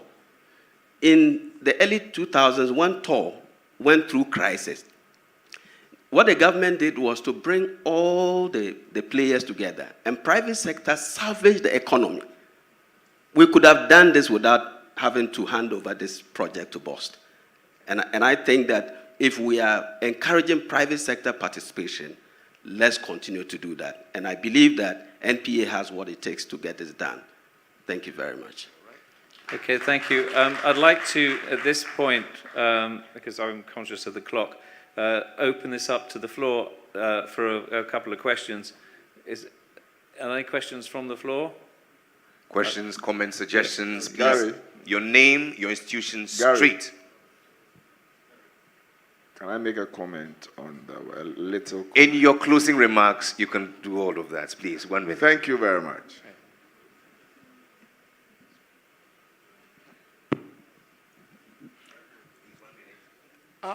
My name is Ike Kwote, formerly of Tamori Refinery, now working as a consultant for the Ministry of Parliamentary Affairs. I've been in the unenviable situation of being a refiner and then an importer. What I've noticed is that Dr. Provincial is wrong and he's right. And then the BDCs are also wrong and they are right. It's a very, very tricky situation. Like Dr. Provincial said quite rightly, in any market economy, in the event of failure, the government will intervene, and quite rightly. Interesting, until Centro came around, and I'm happy Centro is here. Centro now has a capacity, just like Tamori Refinery. But for some couple of reasons, TOR was allowed, for whatever reason, to fail. And Centro has demonstrated that with their intervention, we're about 50% down the road. If by some miracle tomorrow morning we wake up and TOR is up and running, that would be good news. So what's the point, sir? The point is that sustainability, security of supply should be anchored by domestic refining, period. So take 2 more and then return to the Okay, I think this gentleman, there's a gentleman at the front here. You're from Star Oil, is that correct? Yes, thank you. My name is Philip Tieku from Star Oil. My question is to Josh. I think during your presentation you mentioned that Vitol owns and operates a number of refineries around the world. And given the conversation here about sustainability of our own domestic refinery capacity, what's preventing an entity like Vitol from considering Temawe Refinery as one of your refineries in your portfolio? Because I would imagine that if government restricted imports, which you are involved in, bringing products from Europe into Ghana, and ask that you consider TOR as part of your portfolio, this will be something interesting. What's preventing you from considering TOR as a part of your portfolio? Right. Thank you. All right, thank you very much. We shall take the last intervention. Thanks, Phillips. Do I answer Please that hold now? on. One more, and then we'll revert to the panel. Thank you very much. My name is Maridia from NPA. This is to Dr. Edwin. Just a clarification. Is it still BOST or is BEST? Because I was arguing with a friend here, and she said it's been changed to BEST. If you can clarify that for us. Thank you. And why BEST? Dr. Provincial, you stand accused. Over to you.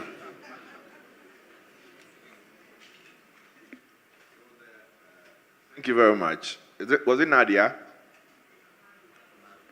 Nadia. Nadia. So we used to be BOST, Bulk Oil Storage and Transportation Company.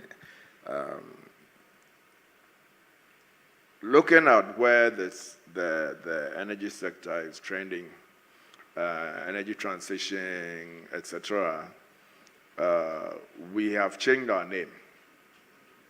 We are now Bulk Energy, because eventually the liquid fuels may not necessarily be only gas oil and gasoline and its derivatives. It may be hydrogen, you could find other energy fuels. And so in order for us not to be moribund in the future, we've started the journey of becoming an energy company, not necessarily an oil company. So the company name has been changed.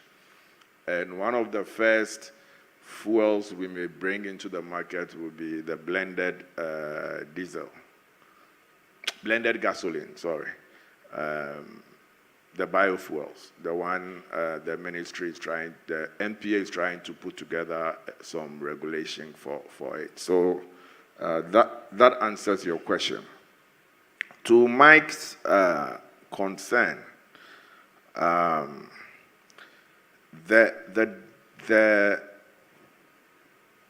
market as is today, and you know, there's what is and what should be. What should be is the decision of the policymakers and the managers of the economy. But don't forget that I said private sector will always optimize their objective function. Last year, one of you had to twist the arm of the regulator for you see the planes that come in, the fuel they use. A private operator threatened government that if the premiums were not doubled, they were not going to supply any plane that landed in Ghana. So it's not, and eventually they had to cave in. And that is optimization of the objective function. So if you are the policymaker or you are the government today, how would you solve this problem? Knowing the threats and all other factors, petroleum security, etc. Energy energy can make and or make you, all right? And what's the objective function of the government in power? Any government is to stay in power. That's the objective function. And so if in a recent past, a stakeholder had threatened the government, and there's a market failure, you want the government to go to that same stakeholder and say, help me solve this thing, when there are other options that they can look at. So it's not there has to be lots of discussions. And also, as to whether boss should be a tank farm, or boss should be a trader, or boss should be whatever, the mandate of boss has evolved. I'm sure it's evolved. Today, we are doing what our mandate tells us to do. We are a limited liability company like you. But fortunately for you, when there's a crisis, the shareholder is able to step in and say, play your social role to save whatever happens. So it's not an easy conversation. But I believe the conversation needs to be had, because I don't think that if you go to any of the countries we admire, their reserve company, petroleum reserve company, trades. They don't trade, they just store. But then this country is unique. And we have to have that debate and that discussion. Unfortunately, the debates cannot happen because you have 1 minute remaining. So please, let's wrap up with the rest of the questions. Okay. Moderator. Josh, you got a minute to Yes, buy tour. Sure, I'll answer Philip. Good to see you. With regards to Vitol, obviously operating refineries around the world, I think it boils down back to what I said at to Gary's initial question, which was policy, right? And the government allowing for an enabling environment, really. I'm sure, many people here will probably know that Vitol has been involved in Temaoi refinery, not just once, since the early 2000s, right? And we pre-financed the RFCC there through our partners, Woodfield. So to put it simply, Vitol is willing, but we need the right environment and the right policy, frameworks. Thank you.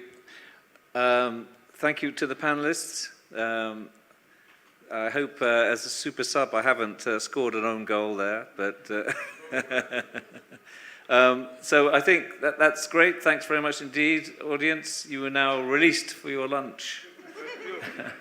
Ladies and gentlemen, a round of applause for the panel. How about a group photo in the middle?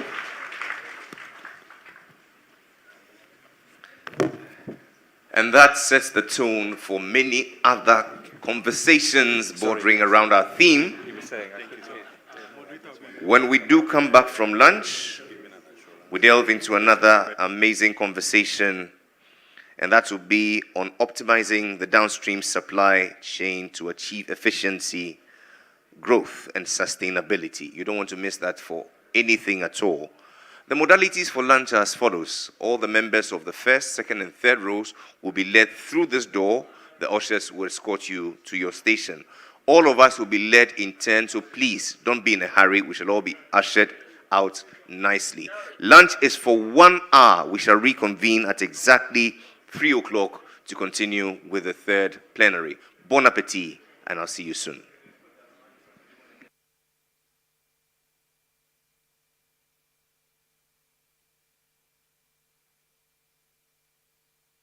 Ushers, please take over.